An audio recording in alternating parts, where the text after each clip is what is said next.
VS മാധ്യമ സൃഷ്ടിയാണ് എന്ന വ്യാഖ്യാനം. യഥാർത്ഥത്തിൽ ഇതിൻ്റെ ഒരു വളരെ സോളിഡായ ഒരു ചർച്ച ഇതിലേക്ക് കൊണ്ടുവന്നത് മീഡിയ വൺ ചാനലാണ്. ഒരു വർഷം മുമ്പ് VSന്റെ ഒരു ജന്മദിനത്തിൽ VS ഇന്ത്യ വിഷന്റെ സൃഷ്ടിയാണോ, CPIM-നെതിരെ ഒരു വാർത്ത സൃഷ്ടിച്ചെടുത്ത് പ്രചരിപ്പിക്കാൻ ക്രിമിനൽ സ്വഭാവമുള്ള ഒരു സിൻഡിക്കേറ്റ് പ്രവർത്തിച്ചിട്ടുണ്ട് എന്ന് പറഞ്ഞാൽ ഞാനത് വിശ്വസിക്കുന്നില്ല. മധു നേരത്തെ പറഞ്ഞ പോലെ ഞാൻ അതിൻ്റെ ഭാഗമായിരുന്നു എന്നാണെങ്കിൽ ഞാൻ ആ പാർട്ടിയിൽ ഞാൻ പങ്കാളിയല്ല. അങ്ങനെ ഉണ്ടായിട്ടുണ്ടെങ്കിൽ AM ഷാജഹാൻ ഉൾപ്പെടെയുള്ള ആളുകൾ അവിടെ വെച്ചത് പാർട്ടിയാണ്. VSന് മറ്റൊരാളെ പണം കൊണ്ട് സഹായിക്കുന്നതിന് VSന്റെ ഒരു മാതൃക ഒരാളും അറിയരുത്. ഐസ്ക്രീം പാർലർ കേസിന് ആദ്യത്തെ ഇന്ത്യ വിഷന്റെ വാർത്തയെ തുടർന്ന് ഏഷ്യാനെറ്റിന് കൊടുക്കാൻ പറ്റാതിരിക്കുകയും ഇന്ത്യ വിഷന് കൊടുക്കാൻ പറ്റുകയും ചെയ്തൊരു വാർത്ത 2004 അതേ തുടർന്ന് കരിപ്പൂരിൽ മാധ്യമപ്രവർത്തകർക്ക് നേരെ ഒരു അക്രമം ഉണ്ടാകുന്നു. പുന്നപ്ര-വയലാർ സമരം യഥാർത്ഥത്തിൽ എന്താണ്, തിരുവിതാംകൂറിനെ ഒരു ഹിന്ദു രാജ്യമാക്കി മാറ്റാനുള്ള ശ്രമത്തിനെതിരെയായിരുന്നു. അതാണ് സവർക്കർ ഇവർക്ക് കത്തയച്ചത്, അഭിനന്ദിച്ചുകൊണ്ട് കത്തയച്ചത്. ഇത് ചെയ്യുമെന്ന് ഉറപ്പായിരുന്നു. കാരണം VSനെ ഡിസ്ക്രെഡിറ്റ് ചെയ്യാനും VSനെ ഹിന്ദുത്വത്തിന്റെ ആളാക്കി മാറ്റാനും കുറേ കാലമായി ആ വിഭാഗങ്ങൾ ശ്രമിച്ചുകൊണ്ടിരിക്കുന്നുണ്ട്. ഇത് VSനെതിരെയുള്ള ക്യാമ്പയിൻ അല്ല. അത് ആ രാഷ്ട്രീയ ഇതിലുള്ളവർ അത് തിരിച്ചറിഞ്ഞിട്ടുണ്ട് എന്ന് തന്നെയാണ് ഞാൻ മനസ്സിലാക്കുന്നത്. ഇടതുപക്ഷ രാഷ്ട്രീയത്തിന് അതിൻ്റെതായ ഒരുപാട് പ്രശ്നങ്ങളുണ്ടാകും, CPM-നുണ്ടാകും. പക്ഷേ ആ രാഷ്ട്രീയത്തെ ഒന്നാകെ തന്നെ അവർ ഹിന്ദുത്വവൽക്കരിച്ചു കഴിഞ്ഞു എന്ന് പറഞ്ഞ് ഹിന്ദുത്വത്തിനെതിരായ പ്രചാരണം എന്ന വ്യാജേനെ ഇടതുപക്ഷത്തിൻ്റെ രാഷ്ട്രീയ അസ്തിത്വത്തെ ചോദ്യം ചെയ്യാനുള്ള പൊളിറ്റിക്കൽ ഇസ്ലാമിസ്റ്റുകളുടെ വിശാലമായ പ്ലാനിൻ്റെ ഭാഗമാണ്. ഇന്ത്യൻ ഭരണഘടനയെ അംഗീകരിക്കുന്നില്ല, ഇന്ത്യയിൽ തെരഞ്ഞെടുപ്പ് സംവിധാനത്തെ അംഗീകരിക്കുന്നില്ല, ഇന്ത്യയെ ഇസ്ലാമൈസ് ചെയ്യുക എന്നത് തന്നെയാണ് അവരുടെ ലക്ഷ്യം. നമസ്കാരം. ന്യൂസ് അറ്റ് ഹൗസിൻ്റെ ടോക്ക് ഷോയുടെ മറ്റൊരു എപ്പിസോഡിലേക്ക് സ്വാഗതം. ഇന്ന് നമ്മുടെ അതിഥിയായി എത്തിയിരിക്കുന്നത് മാധ്യമപ്രവർത്തകൻ MP ബഷീറാണ്. സ്വാഗതം ബഷീർ. നമസ്കാരം. നമ്മളിന്ന് ഇരിക്കുന്നത് പ്രത്യേകിച്ച് ഒരു സാഹചര്യത്തിലൂടെ കടന്നു പോകുമ്പോഴാണ്. പ്രത്യേകിച്ചും ബഷീർ ഖാൻ്റെ കാലത്ത് ഏറ്റവും സജീവമായ മാധ്യമപ്രവർത്തനത്തിൽ ഇടപെട്ടിരുന്ന കാലത്ത് കേരള രാഷ്ട്രീയത്തെ തന്നെ നിയന്ത്രിച്ച VS അച്യുതാനന്ദൻ ഇന്ന് ചരിത്രമായി മാറിയൊരു സാഹചര്യമാണ്. VS മടങ്ങുന്ന ഘട്ടത്തിൽ ഒരുപക്ഷെ കേരളം ഇതുവരെ കണ്ടിട്ടില്ലാത്ത വിധത്തിലൊരു യാത്രയപ്പ് വരുന്നുണ്ട്. ഇത് പല രീതിയിലുള്ള ആലോചനകൾക്ക് വിഷയമാണ്. VSനെ അടുത്തറിയാവുന്ന, അദ്ദേഹത്തിൻ്റെ രാഷ്ട്രീയത്തെ കൂടുതൽ അടുത്തറിയാവുന്ന ആളെന്നുള്ള നിലയിൽ എങ്ങനെയാണ് ഈ കേരള രാഷ്ട്രീയത്തിൽ ഇങ്ങനെയൊരു മനുഷ്യനുണ്ടായത്, ഇങ്ങനെയുള്ളൊരു യാത്രയപ്പ് ലഭിക്കാൻ മാത്രം എങ്ങനെ രൂപപ്പെട്ടു? എനിക്ക് തോന്നുന്നു ഇപ്പോൾ നമ്മൾ ഇതിനു മുമ്പും ഒരുപാട് മരണാനന്തര അല്ലെങ്കിൽ വിലാപയാത്രകൾ കണ്ടിട്ടുണ്ട്. EMSൻ്റേത് തിരുവനന്തപുരത്ത് തന്നെയായിരുന്നു. എങ്കിലും അതും ഒരു ചാനലുകൾ, ഒരു ഏഷ്യാനെറ്റിൻ്റെയൊക്കെ തുടക്കത്തിലായിരുന്നു EMSൻ്റേത്. അതും ടെലിവൈസ്ഡ് തന്നെ ആയിരുന്നു. അതുപോലെ നയനാരുടേത് ഉണ്ടായിട്ടുണ്ട്, പിന്നീട് ഉമ്മൻചാണ്ടിയുടേത് ഉണ്ടായിട്ടുണ്ട്. പക്ഷേ ആ നേതാക്കളിൽ നിന്നെല്ലാം വ്യത്യസ്തനാണ് യഥാർത്ഥത്തിൽ VS. അവരെല്ലാം ഒരു പാർട്ടിക്ക് അകത്തു നിന്ന് ഉയർന്നു വന്ന നേതാക്കന്മാർ. ഈവൻ EMS ഉൾപ്പെടെ. EMSും VSനെ പോലെയുള്ള ഒരു കുട്ടിക്കാലമുള്ള ഒരാളല്ല എന്ന് വേണമെങ്കിൽ വേർതിരിച്ച് പറയാം. അത്രയും ജീവിതാനുഭവമുള്ള ഒരാളല്ല, ആ ജീവിതാനുഭവമുള്ള ഒരാളല്ല. കേരള രാഷ്ട്രീയത്തിൻ്റെ ഒരു നൂറ്റാണ്ട് അല്ലെങ്കിൽ ഒരു 85 വർഷം അതിൻ്റെ നെടുകെ ക്രോസ് ചെയ്ത് വന്ന ഒരു രാഷ്ട്രീയ നേതാവ് ഈ നാടിനോട് വിട പറയുന്നതും ഈ നാട് അത്തരമൊരു നേതാവിനെ യാത്രയാക്കുന്നത് നമ്മൾ കാണുന്നതും ആദ്യമായാണ്. VSൻ്റെ ജീവിതാനുഭവം തന്നെയാണ് യഥാർത്ഥത്തിൽ ഇവിടെ ഈ പ്രതിഫലിക്കുന്നത് എന്നാണ്. ഒരാളുടെ മുറിവുകളായിരിക്കും മുറിവുകളുടെ ആഘാതമായിരിക്കും അയാളുടെ ജീവിതം എന്ന് പറയുന്ന പോലെ, ഒരാളുടെ ജീവിതത്തിൻ്റെ തന്നെ ശിശുവായിരിക്കും അയാൾ എന്ന് പറയുന്നത് പോലെ, അത്രയ്ക്ക് ചരിത്രപരമായി കടന്നു വന്ന ഒരു ജീവിതത്തെ യാത്രയാക്കുമ്പോഴുള്ള സ്വാഭാവികമായ ഒരു ജനങ്ങളുടെ പ്രതികരണമാണിത് എന്നാണ്. ഇടക്കാലത്തൊരു തോന്നലുണ്ടായിരുന്നു, VS കടന്നു പോകുമ്പോൾ കേരളം മൗനത്തിലായിരിക്കുമോ, ആ യാത്രയപ്പിന് അത്ര വലിയ ഒരു ടെലിവൈസ്ഡ് ഇമ്പാക്റ്റ് ഉണ്ടാവില്ല എന്നൊരു ആശങ്ക VS കിടപ്പിലായ ഘട്ടത്തിൽ ഉണ്ടായിരുന്നു. കുറച്ചു കാലമായി VS ഒരു സജീവ സാന്നിധ്യമായിട്ടില്ലല്ലോ. പക്ഷേ ചരിത്രവുമായി കണക്റ്റഡായി കിടക്കുകയാണ് മലയാളികൾ എന്നത് ഒരിക്കൽ കൂടി തെളിയിക്കുന്ന വിധത്തിലാണ് യഥാർത്ഥത്തിൽ ഈ യാത്രയപ്പ് എന്നാണ് എനിക്ക് തോന്നുന്നത്. ചരിത്രത്തെ എളുപ്പം മറക്കുന്ന ഒരു സമൂഹമാണ് മലയാളികൾ എന്ന ഒരു ബ്ലെയിം യഥാർത്ഥത്തിൽ നിലനിൽക്കുന്നുണ്ട്. അതെ. പക്ഷേ VSൻ്റെ കാര്യത്തിൽ ആ ചരിത്രത്തെ മറക്കുന്ന ജനതയല്ല നമ്മൾ എന്ന് തെളിയിക്കുന്ന വിധത്തിലാണ് ഈ യാത്ര. VSനെതിരായി ഈ സമയത്ത് വ്യാപകമായി വിദ്വേഷ പരാമർശങ്ങൾ, വിദ്വേഷ പ്രചരണങ്ങൾ ഉണ്ട്. അത് പ്രത്യേകിച്ച് രണ്ട് തീവ്ര മതവിഭാഗത്തിൻ്റെ അല്ലെങ്കിൽ തീവ്രമായി മറ്റൊരു രീതിയിൽ മതത്തെ ഉപയോഗിക്കുന്ന ഒരു ഇരു സംഘങ്ങൾ അതിൽ വ്യാപൃതരായിട്ടും കാണുന്നുണ്ട്. അങ്ങനെ ഒരു പ്രത്യേകമായി രണ്ട് ധ്രുവങ്ങളിലുള്ള രണ്ട് സംഘങ്ങൾ അങ്ങനെ ഇറങ്ങിത്തിരിക്കുന്നത് എന്തുകൊണ്ടായിരിക്കും? അത് VS ഒരു ക്വാളിറ്റിയായി വിലയിരുത്തുന്ന ആളുകളുണ്ട്. VS എടുത്ത നിലപാടുകളുടെ ഒരു അനുരണനമായിട്ട് ഇവരെല്ലാ കാലത്തും സ്വീകരിച്ചതിൻ്റെ ഒടുവിലത്തെ ഒരു ഉദാഹരണമായി എടുക്കുന്ന ആളുകളുണ്ട്. എങ്ങനെയാണ് അങ്ങനെ ഒരു? യഥാർത്ഥത്തിൽ ഞാൻ വളരെ പേടിയോടുകൂടിയാണ് ഇപ്പോൾ സോഷ്യൽ മീഡിയയിൽ നടക്കുന്ന ഈ ക്യാമ്പയിൻ അല്ലാതെ ഒരു തരം ഒരു വൈര ബുദ്ധിയോടുകൂടിയുള്ള ഒരു ഓർക്കസ്ട്രേറ്റഡ് ആയ ക്യാമ്പയിനാണ് ഈ നടക്കുന്നത്. ഞാൻ യഥാർത്ഥത്തിൽ VS യാത്രയാകുമ്പോൾ VSനെ കളിയാക്കാനുണ്ടാവുക, VSനെ അപകീർത്തിപ്പെടുത്താനുണ്ടാവുക, VSനെ കുറിച്ച് പതിഞ്ഞ ഒരു ലേറ്റൻ്റായ താളത്തിൽ VSനെ കളിയാക്കുക, ട്രോൾ ചെയ്യുക, കുറച്ച് കാണിക്കുക സംഘപരിവാറായിരിക്കും എന്നാണ് വിചാരിച്ചത്. കാരണം ഉടനീളം അയാളുടെ ജീവിതത്തിൻ്റെ രാഷ്ട്രീയ ജീവിതത്തിൽ ഉടനീളം സംഘപരിവാറിനെ എതിർത്ത് തോൽപ്പിച്ച ഇങ്ങനെ ഒരു നേതാവ് വേറെയില്ല. സംഘപരിവാറിൻ്റെ എല്ലാ ഷെയ്ഡ്സിനെയും ഹിന്ദുത്വ രാഷ്ട്രീയത്തിൻ്റെ എല്ലാ വകഭേദങ്ങളെയും ജീവിതത്തിൽ ഉടനീളം എതിർത്ത് തോൽപ്പിച്ച മറ്റൊരു നേതാവ് മലയാളിക്കില്ല. സ്വാഭാവികമായും അദ്ദേഹത്തെ യാത്രയാക്കുമ്പോൾ അവരുടെ ഭാഗത്തു നിന്നായിരിക്കും ഇകഴ്ത്തലുണ്ടാവുക എന്നാണ് ഞാൻ കരുതിയത്. പക്ഷേ നേരെ തിരിച്ചാണ് സംഭവിച്ചത്. ഞാൻ സംഘി പ്രൊഫൈലുകളിൽ നിന്ന് വലിയ തോതിൽ VSനെതിരെയുള്ള അറ്റാക്ക് കഴിഞ്ഞ ദിവസങ്ങളിൽ ഞാൻ കണ്ടില്ല. അപൂർവം ചിലതുണ്ട്. പക്ഷേ പൊളിറ്റിക്കൽ ഇസ്ലാമിസ്റ്റുകളുടെ പ്രൊഫൈലുകളിൽ നിന്നും തീവ്ര സ്വത്വ രാഷ്ട്രീയക്കാരുടെ പ്രൊഫൈലുകളിൽ നിന്നും വരുന്ന മുസ്ലിം സ്വത്വ രാഷ്ട്രീയത്തിൻ്റെ കുറച്ചേ ഉള്ളൂ അത്. പക്ഷേ പൊളിറ്റിക്കൽ ഇസ്ലാമിസ്റ്റുകളാണ് അതിന് മുൻകൈ എടുത്തത്. അത് വളരെ മിതമായ ഭാഷയിൽ പറഞ്ഞാൽ ചരിത്ര നിഷേധവും ഇതുപോലുള്ളൊരു രാഷ്ട്രീയ നേതാവിനോട് ഇത്തരമൊരു രാഷ്ട്രീയ പ്രതിസന്ധിയിൽ പെട്ടുകിടക്കുന്ന ഒരു ജനസമൂഹം എന്ന നിലയിൽ മുസ്ലിം ജനസാമാന്യത്തിൻ്റെ പ്രാതിനിധ്യം അവർ അവകാശപ്പെടുന്നതാണ്, അവർക്കാരും അനുവദിച്ചു കൊടുത്തതല്ല. ആ പ്രാതിനിധ്യം അവകാശപ്പെടുന്നുണ്ടെങ്കിൽ അവർ ചെയ്യുന്ന അങ്ങേയറ്റത്തെ ചരിത്ര നിഷേധവും താങ്ക്ലെസ്നെസ്സുമാണ്, നന്ദികേടുമാണ് എന്നാണ് എൻ്റെ അതിനെ ഏറ്റവും ചുരുക്കി എനിക്ക് പറയാനുള്ളത്. അത് പലതും തിരസ്കരിച്ചിട്ടുണ്ട്. നേരത്തെ തന്നെ അദ്ദേഹം പറഞ്ഞ ചില പ്രയോഗങ്ങളെ അപനിർമ്മിച്ചുകൊണ്ട് ഇത് മുസ്ലിം സമൂഹത്തിനെതിരെയാണ് എന്ന് പറഞ്ഞുകൊണ്ടുള്ള പ്രചരണങ്ങളൊക്കെ തിരസ്കരിക്കപ്പെട്ടിട്ടുണ്ട്. പക്ഷേ ഇപ്പോൾ അത് വീണ്ടും കുലുക്കി കുത്തി വീണ്ടും എടുക്കുകയാണ്. അപ്പോൾ തന്നെ ചില കാര്യങ്ങൾ അതിലൊന്ന് NDF-നെതിരെ പറഞ്ഞത് മുസ്ലിങ്ങൾക്കെതിരെ പറഞ്ഞു, മുസ്ലിം രാഷ്ട്രമാക്കാൻ ജനസംഖ്യ വർദ്ധിപ്പിക്കുന്നു എന്ന പ്രയോഗമാണ്. അത് NDF-നെ മാറ്റിക്കൊണ്ട് അതെങ്ങനെ അദ്ദേഹം പറഞ്ഞു അതിനെ മുഴുവൻ മാറ്റി നിർമ്മിച്ചുകൊണ്ടാണ് ചെയ്തത്. അന്ന് അത് റിപ്പോർട്ട് ചെയ്ത മാധ്യമത്തിൻ്റെ റിപ്പോർട്ടർ MCA നാസർ തന്നെ, ഇന്ന് അദ്ദേഹം ഇവിടെ ഇല്ല, അദ്ദേഹം തന്നെ അത് വിശദീകരിച്ച് പറയുന്നുണ്ട്. അങ്ങനെയല്ല, ഇങ്ങനെയാണ് എന്ന് പറയുന്നത്.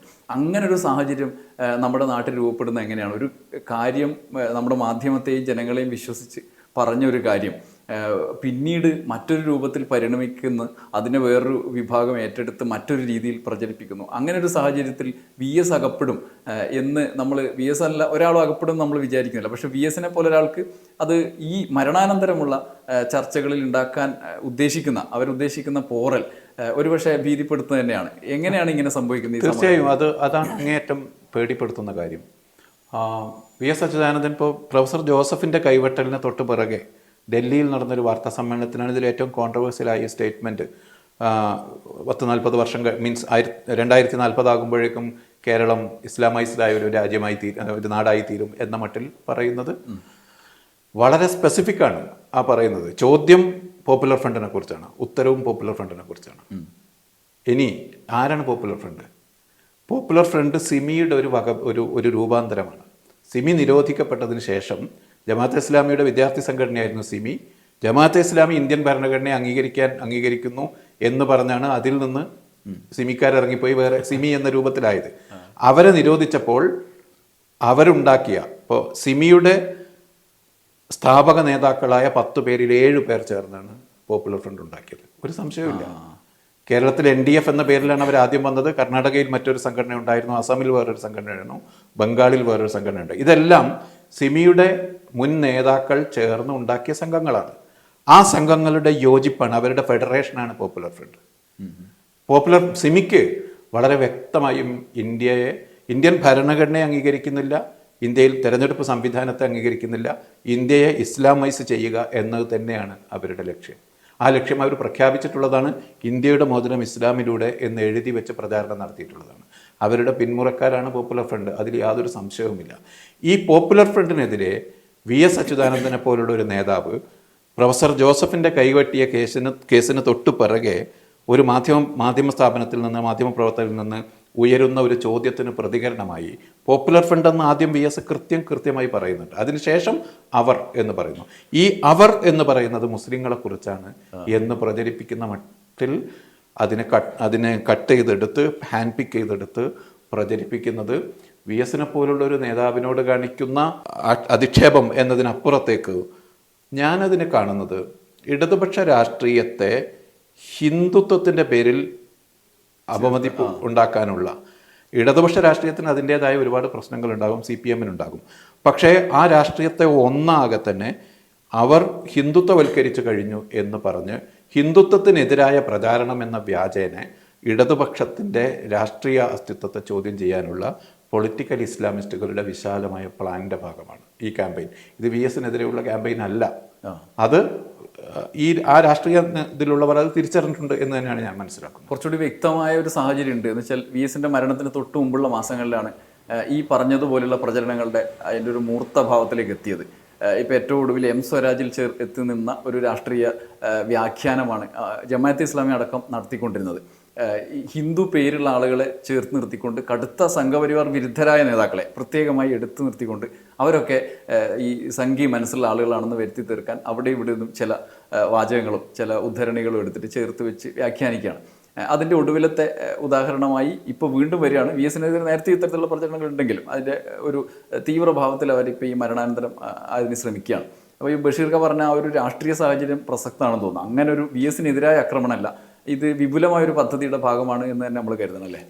അതിൽ പക്ഷേ ഒരു കാര്യമുള്ളൂ, ഇത് ഈ രണ്ടും ഡിസ്പ്രപ്പോർഷേറ്റ് ആണ് എന്ന് തോന്നുന്നു. ഒന്നിന് വളരെ രാഷ്ട്രീയമായ ദുരുദ്ദേശമുണ്ട്.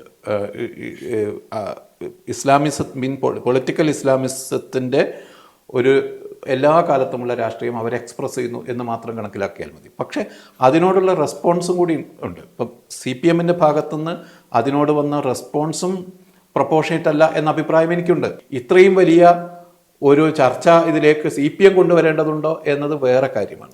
അത് മറ്റൊരു കാര്യമാണ്. അത് മുസ്ലിം സമൂഹത്തിന് മേൽ ഉണ്ടാക്കുന്ന ഇമ്പാക്റ്റും മറ്റൊരു കാര്യമാണ്. അത് വേറെ ചർച്ച ചെയ്യേണ്ട കാര്യമാണ്. പക്ഷേ ഇപ്പോൾ ഈ നടക്കുന്നത് ഇത് VSൻ്റെ ഈ മരണത്തിൻ്റെ ഘട്ടത്തിൽ അത് അത്രയും ഓർക്കസ്ട്രേറ്റഡ് ആയ ഒരു ക്യാമ്പയിൻ ഇവരുടെ ഭാഗത്തുനിന്ന് ഉണ്ടാകുമെന്ന് ഞാൻ യഥാർത്ഥത്തിൽ ഇത് ചെയ്യുമെന്ന് ഉറപ്പായിരുന്നു. കാരണം VSനെ ഡിസ്ക്രെഡിറ്റ് ചെയ്യാനും VSനെ ഹിന്ദുത്വത്തിൻ്റെ ആളാക്കി മാറ്റാനും കുറേ കാലമായി ആ വിഭാഗങ്ങൾ ശ്രമിച്ചുകൊണ്ടിരിക്കുന്നുണ്ടായിരുന്നു. പക്ഷെ VSൻ്റെ ജീവിതം ഒന്ന് ആലോചിച്ച് നോക്കൂ.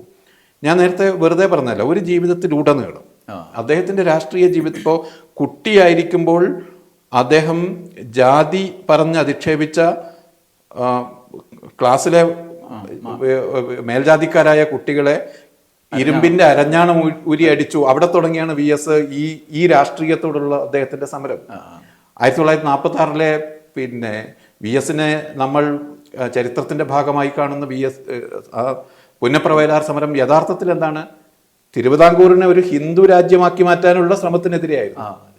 തിരുവിതാംകൂറിനെ ഒരു ഹിന്ദു രാജ്യമാക്കാൻ, അതാണ് സവർക്കർ ഇവർക്ക് കത്തയച്ചത്, അഭിനന്ദിച്ചുകൊണ്ട് കത്തയച്ചത്.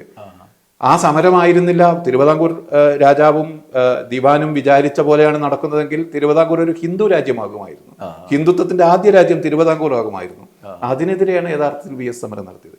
മലപ്പുറം ജില്ലാ രൂപീകരണ ഘട്ടത്തിൽ അതിപ്പോൾ അതിൻ്റെ വസ്തുതകൾ നിയമസഭയിൽ പരിശോധിക്കേണ്ടതാണ്. മലപ്പുറം ജില്ലാ രൂപീകരണം EMS-ഉം CH മുഹമ്മദ് കോയയും ഒക്കെ ഉള്ള സർക്കാരാണ് മലപ്പുറം ജില്ല രൂപീകരിക്കുന്നത്.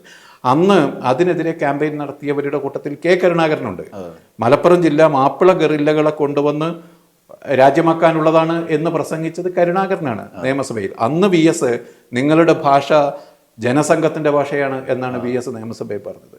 അതിനുശേഷം നടന്ന ഓരോ കാര്യം പിന്നീടുള്ളതെല്ലാം നമുക്കിടെ കൺമുമ്പിലുള്ളതാണ്. 2016 ഈ ഇവരുടെ വെള്ളാപ്പള്ളിയുടെ മകനുമൊക്കെ സഹായിച്ച് BJP അധികാരത്തിലെത്തിക്കാനുള്ള ശ്രമം നടന്നല്ലോ.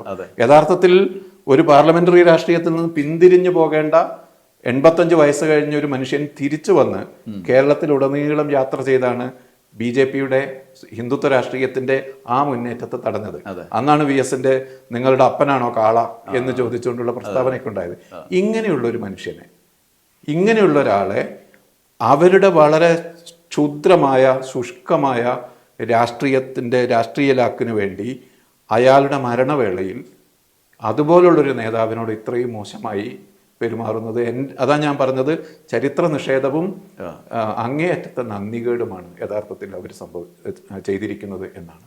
ഈ സംഘപരിവാറിൻ്റെ പദ്ധതിക്കെതിരായിട്ടുള്ള അദ്ദേഹത്തിൻ്റെ ജീവിതകാലം തുടർച്ച ഇതിൻ്റെ ഒരു ഭാഗമായിട്ട് നിന്നു. പിന്നീട് ഏറ്റവും ഒടുവിൽ പുതിയ കാലത്ത് പോലും ഇപ്പോൾ പറഞ്ഞ ഉദാഹരണം പശുവിൻ്റെയും കാളയുടെയും കാര്യം പറഞ്ഞു. ഒരുപക്ഷെ കേരളത്തിന് പുറത്ത് മിക്ക സംസ്ഥാനങ്ങളിലും പശു അല്ലെങ്കിൽ പശുവുമായി ബന്ധപ്പെട്ട സംഭാഷണം പോലും BJP-ക്ക് ഭരണസ്വാധീനമില്ലാത്ത സംസ്ഥാനത്ത് പോലും അതൊരു വിശുദ്ധമായ കാര്യത്തിനെതിരായ ഒരു സംസാരം എന്ന നെറേറ്റീവ് അബോധമായിട്ട് ഇങ്ങനെ ഉണ്ട്, അന്തരീക്ഷത്തിലുള്ളൊരു സ്ഥലമാണ്.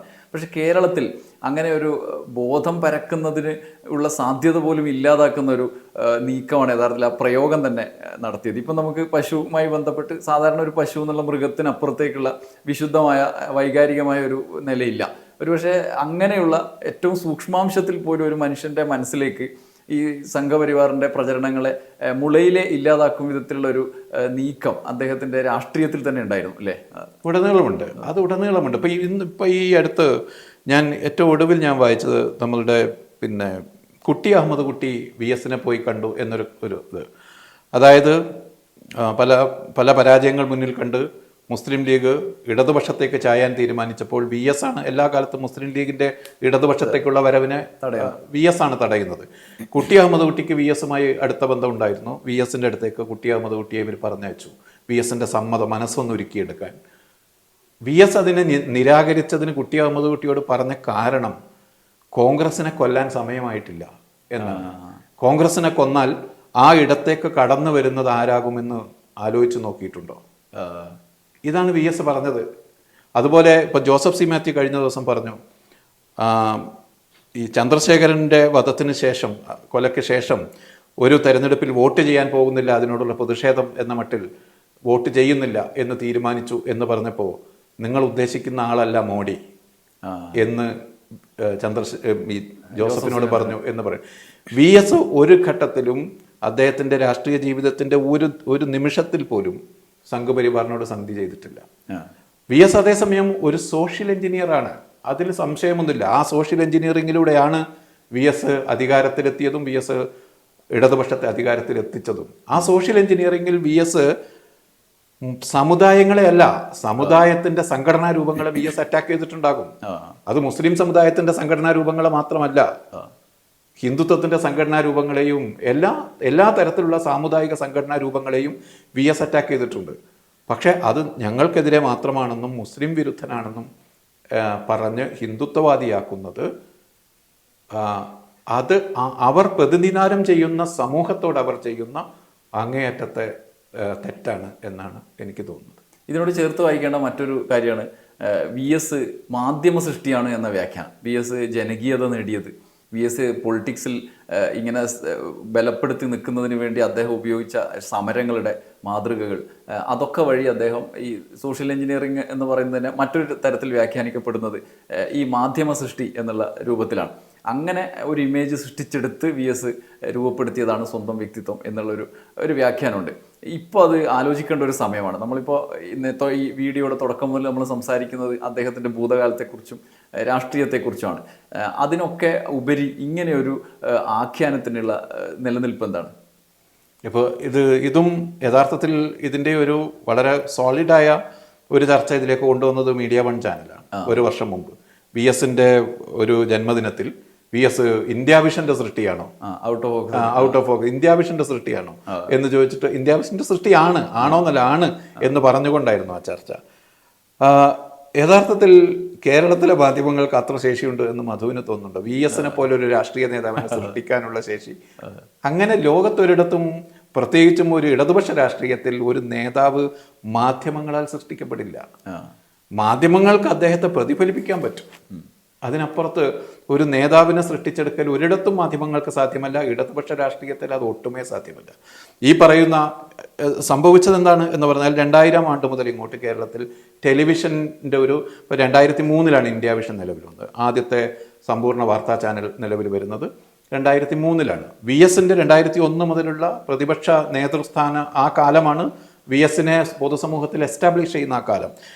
മീഡിയയിൽ ഉണ്ടാകുന്ന ഒരു മാധ്യമ സാഹചര്യത്തിലും അതിൻ്റെ ട്രീറ്റ്മെൻറ്റിലും ഉണ്ടാകുന്ന ഒരു ട്രാൻസ്ഫോർമേഷൻ ഉണ്ടാകുന്നു. മാധ്യമങ്ങളെ നേതാക്കന്മാർ, രാഷ്ട്രീയ പ്രവർത്തകർ ഉപയോഗപ്പെടുത്തുന്നതിൻ്റെ രീതിയിലും ഒരു മാറ്റം ഉണ്ടാകുന്നുണ്ടായിരുന്നു. വി എസ് അതിന് എത്രയോ മുമ്പ് വി എസിൻ്റെ പ്രവർത്തനങ്ങൾ തുടങ്ങിയിരുന്നു. വി എസിൻ്റെ പ്രവർത്തനത്തിൽ മാറ്റം, അതിൻ്റെ മോഡൽ വ്യത്യാസം വന്നിട്ട് ഇപ്പോൾ വെട്ടിനിരത്തൽ പോലെയുള്ള സമരകാലം മുതൽ ഇങ്ങോട്ട് അതിന് മുമ്പുള്ള വി എസ് മറ്റൊരു തരം നേതാവായിരുന്നു. പക്ഷേ ഈ ടെലിവിഷൻ ചാനലുകളുടെ എമർജൻസിന് ശേഷമുണ്ടായ ഒരു സവിശേഷ സാഹചര്യത്തിൽ തൻ്റെ രാഷ്ട്രീയ പ്രവർത്തനത്തിന് മാധ്യമങ്ങളെ കൂടി വി എസ് ഉപയോഗപ്പെടുത്തി സൃഷ്ടിപരമായി എന്ന് വേണമെങ്കിൽ പറയാം. പക്ഷെ അത് മാധ്യമങ്ങൾ സൃഷ്ടിച്ചെടുത്തതാണ് വി എസിനെ എന്ന് പറയുന്നതും ശുദ്ധ അസംബന്ധമാണ്. ഇപ്പോൾ ഇന്ത്യ വിഷൻ തുടങ്ങിയത് 2003. അതിനു മുമ്പ് ആ ഒരു അന്തരീക്ഷം 2000 ആണ്ട് എന്ന് നമ്മൾ അതിനൊരു ബെഞ്ച് മാർക്ക് കണക്കാക്കാമെന്ന് വെച്ചോ. അതിൻ്റെ 40 വർഷം മുമ്പ്, 36 വർഷം മുമ്പ് വി എസ് അച്യുതാനന്ദൻ CPIയുടെ കേന്ദ്ര കമ്മിറ്റി അംഗമായിരുന്നു. അതിന് എത്രയോ കാലം മുമ്പ്. അപ്പോൾ അന്ന് മുതൽ ഏതായാലും ആ ഗൂഢാലോചനയിൽ ഇവർക്ക് പങ്കുണ്ടാവില്ലല്ലോ. ഗൂഢാലോചന നടത്തി എന്നാണ് പറഞ്ഞത്. അതായത് ഇന്ത്യ വിഷൻ ഗൂഢാലോചന നടത്തി ഉണ്ടാക്കിയതാണ് വി എസ് എന്നാണ് പറഞ്ഞത്. ഇന്ത്യ വിഷൻ എന്നല്ല, എനിക്ക് വേണമെങ്കിൽ ഇന്ത്യ വിഷന്റെ എഡിറ്റോറിയൽ ചുമതല ഉണ്ടായിരുന്ന ഒരാളെന്ന നിലയിൽ അതല്ല, അത് ഒരു രാഷ്ട്രീയ നേതാവിനെയും അങ്ങനെ ഉണ്ടാക്കാൻ കഴിയില്ല. ഒരു ഇടതുപക്ഷത്ത് ഒരു രാഷ്ട്രീയ നേതാവിൻ്റെ സൃഷ്ടി എന്നത് മാധ്യമങ്ങൾക്ക് സാധ്യമായ കാര്യമല്ല. വി എസ് അച്യുതാനന്ദൻ എന്നത് ആർക്കൊക്കെ എന്തെല്ലാം അഭിപ്രായ വ്യത്യാസമുണ്ടെങ്കിലും വി എസ് അച്യുതാനന്ദൻ എന്നത് കേരളത്തിൻ്റെ ഇടതുപക്ഷ രാഷ്ട്രീയത്തിൽ രൂപം കൊണ്ട ഏറ്റവും വ്യക്തമായ രൂപമുള്ള ഒരു രാഷ്ട്രീയ നേതാവാണ്. ആ രാഷ്ട്രീയത്തിൻ്റെ തന്നെ നേരിട്ടുള്ള ഉൽപ്പന്നം. അതിനുള്ള അടിസ്ഥാന കാരണം EMSമായും അതല്ലെങ്കിൽ നായനാരുമായും ഒക്കെ നമുക്ക് വി എസിനെ താരതമ്യം ചെയ്താലും അവരുടെ ജീവിതാനുഭവങ്ങളും വി എസിൻ്റെ ജീവിതാനുഭവങ്ങളും തമ്മിൽ വ്യത്യാസമുണ്ടായിരുന്നു. വി എസ് ഈ നാട്ടിലെ ഏറ്റവും അധസ്ഥിതമായ സാമൂഹിക അന്തരീക്ഷത്തിൻ്റെ ചേറിൽ നിന്ന് വളർന്നു വന്ന നേതാവാണ്. 11ാമത്തെ വയസ്സിൽ അനാഥത്വം അനുഭവിക്കേണ്ടി വന്ന നേതാവാണ്. 10-20കളിൽ ഈ അദ്ദേഹത്തിൻ്റെ ജീവിതത്തിൽ ഏറ്റവും വലിയ ശാരീരിക പീഡനങ്ങൾ ഏറ്റുവാങ്ങേണ്ടി വന്ന നേതാവാണ്. അപ്പോൾ അങ്ങനെയുള്ളൊരു നേതാവ് ഇടതുപക്ഷ രാഷ്ട്രീയത്തിൻ്റെ ഭാഗമായി ആ രാഷ്ട്രീയ പ്രവർത്തനം നടത്തി ജനങ്ങളുടെ ഇടയിലേക്ക് വന്നു. ജനങ്ങൾ സ്വീകരിച്ചു. പല സമരമുഖങ്ങളിൽ വന്നു. പിന്നെ അത് ഒരു വലിയ ജനകീയ മുന്നേറ്റമായി വന്നു. അദ്ദേഹം പ്രതിപക്ഷ നേതാവും മുഖ്യമന്ത്രിയുമായി. അത് ഇടതുപക്ഷ രാഷ്ട്രീയത്തിൻ്റെ ഏറ്റവും സൂക്ഷ്മമായ, ആ വാക്കെനിക്ക് കിട്ടുന്നില്ല, ഏറ്റവും നല്ല അതിൻ്റെ ഫലമാണ് ഈ ES എന്ന് മാത്രമേ എനിക്ക് പറയൂ. അത് ഇടതുപക്ഷ രാഷ്ട്രീയത്തിൻ്റെ സൃഷ്ടിയാണ്. അതുപോലൊരു നേതാവിനി ഉണ്ടാകുമോ, അവസാനത്തെ നേതാവാണ്, അതൊക്കെ വേറെ ഡിബേറ്റബിൾ ആയ കാര്യമാണ്. പക്ഷേ വി എസ് ഇടതുപക്ഷ രാഷ്ട്രീയത്തിൽ നിന്ന് ഡിറ്റാച്ച്ഡ് ആയ ഒന്നാണ് എന്ന് പറയുന്നതും അദ്ദേഹം മാധ്യമ സൃഷ്ടിയാണ് എന്ന് പറയുന്നതുമെല്ലാം ചരിത്രബോധമില്ലായ്മ എന്ന് മാത്രമേ അതിന് പറയാനുള്ളൂ. അവിടെയാണ് ഈ ഇടതുപക്ഷ രാഷ്ട്രീയത്തിൽ അവസാനത്തെ കമ്മ്യൂണിസ്റ്റ് എന്ന പ്രയോഗം വലിയ തോതിൽ ചർച്ച ചെയ്യപ്പെടുന്നുണ്ട്. ഇപ്പോൾ മാധ്യമ സൃഷ്ടി എന്ന പ്രയോഗം പോലെ തന്നെ വി എസിനോട് അവസാനിക്കുമോ? വി എസ് ഇതിൽ നിന്നും വേറിട്ട ഒരാളാണോ? ഈ കമ്മ്യൂണിസ്റ്റ് ശൈലിയുടെ അല്ലെങ്കിൽ കമ്മ്യൂണിസ്റ്റ് ആശയത്തിൻ്റെ തുടർച്ചയാണല്ലോ വി എസ്. അപ്പോൾ അതിൻ്റെ തുടർച്ച രാഷ്ട്രീയമായി ഉണ്ടാകണ്ടേ? അപ്പോൾ വി എസിനോട് ഇത് അവസാനിച്ചു എന്ന് നമുക്ക് പറയാൻ പറ്റുമോ? അതെങ്ങനെ? രാഷ്ട്രീയത്തെക്കുറിച്ച് സാമാന്യ ബോധമുള്ള ആളുകൾക്ക് അങ്ങനെ പറയാൻ കഴിയില്ല. എന്നോടും ആളുകൾ ചോദിച്ചു. ഞാൻ വയർ വെബ്സൈറ്റിൽ ഒരു ലേഖനം, ഒരു ഒബിറ്റ് എഴുതിയിരുന്നു വി എസിനെ കുറിച്ച്. ദ ലാസ്റ്റ് കോമിസാർ എന്നാണ് അതിന് തലക്കെട്ട് കൊടുത്തത് അവർ. ഈ കോമിസാർ എന്ന വാക്കും ലാസ്റ്റ് കമ്മ്യൂണിസ്റ്റ് എന്ന വാക്കും രണ്ട്. മറ്റത് രാഷ്ട്രീയം പഠിപ്പിക്കുന്ന ഒരു അധ്യാപകൻ എന്ന മറ്റുള്ളൊരു പ്രയോഗം ആണ്. പക്ഷേ ആ നിലക്ക് വേണമെങ്കിൽ നമുക്ക് അങ്ങനെ പറയാം. അതായത് ഒരു സമൂഹത്തെ ആകെ രാഷ്ട്രീയം പഠിപ്പിക്കുന്ന ഒരു അധ്യാപകൻ, ഒരു രാഷ്ട്രീയത്തിൻ്റെ, ഇടതുപക്ഷ രാഷ്ട്രീയത്തിൻ്റെ പാഠപുസ്തകം എന്ന മട്ടിൽ ഇനിയൊരു നേതാവ് ഉണ്ടാകുമോ എന്ന് ചോദിച്ചാൽ, ഞാൻ നേരത്തെ പറഞ്ഞ ഒരു ആസ്പെക്റ്റ് അതിനുണ്ട്. ലിവ്ഡ് എക്സ്പീരിയൻസ് ഇത്രയുമുള്ള ഒരു നേതാവ് ഇനി ഇടതുപക്ഷ രാഷ്ട്രീയത്തിലും ഉണ്ടാകാൻ സാഹചര്യമില്ല. കാരണം ചരിത്രവും സമൂഹവും മാറിക്കഴിഞ്ഞു. അവരുടെ തന്നെ സമരത്തിലൂടെ ഈ നാട് മാറിക്കഴിഞ്ഞു. സമരത്തിലൂടെയും മറ്റ് ഘടകങ്ങളിലൂടെയും ഈ നാട് മാറിക്കഴിഞ്ഞു. ഇനി അങ്ങനെ ഒരു എക്സ്പീരിയൻസ്, അങ്ങനെ ഒരു ജീവിതാനുഭവമുള്ള നേതാവ് നമുക്കിടയിൽ ഉണ്ടാവുമോ എന്ന് ചോദിച്ചാൽ സ്വാഭാവികമായില്ല.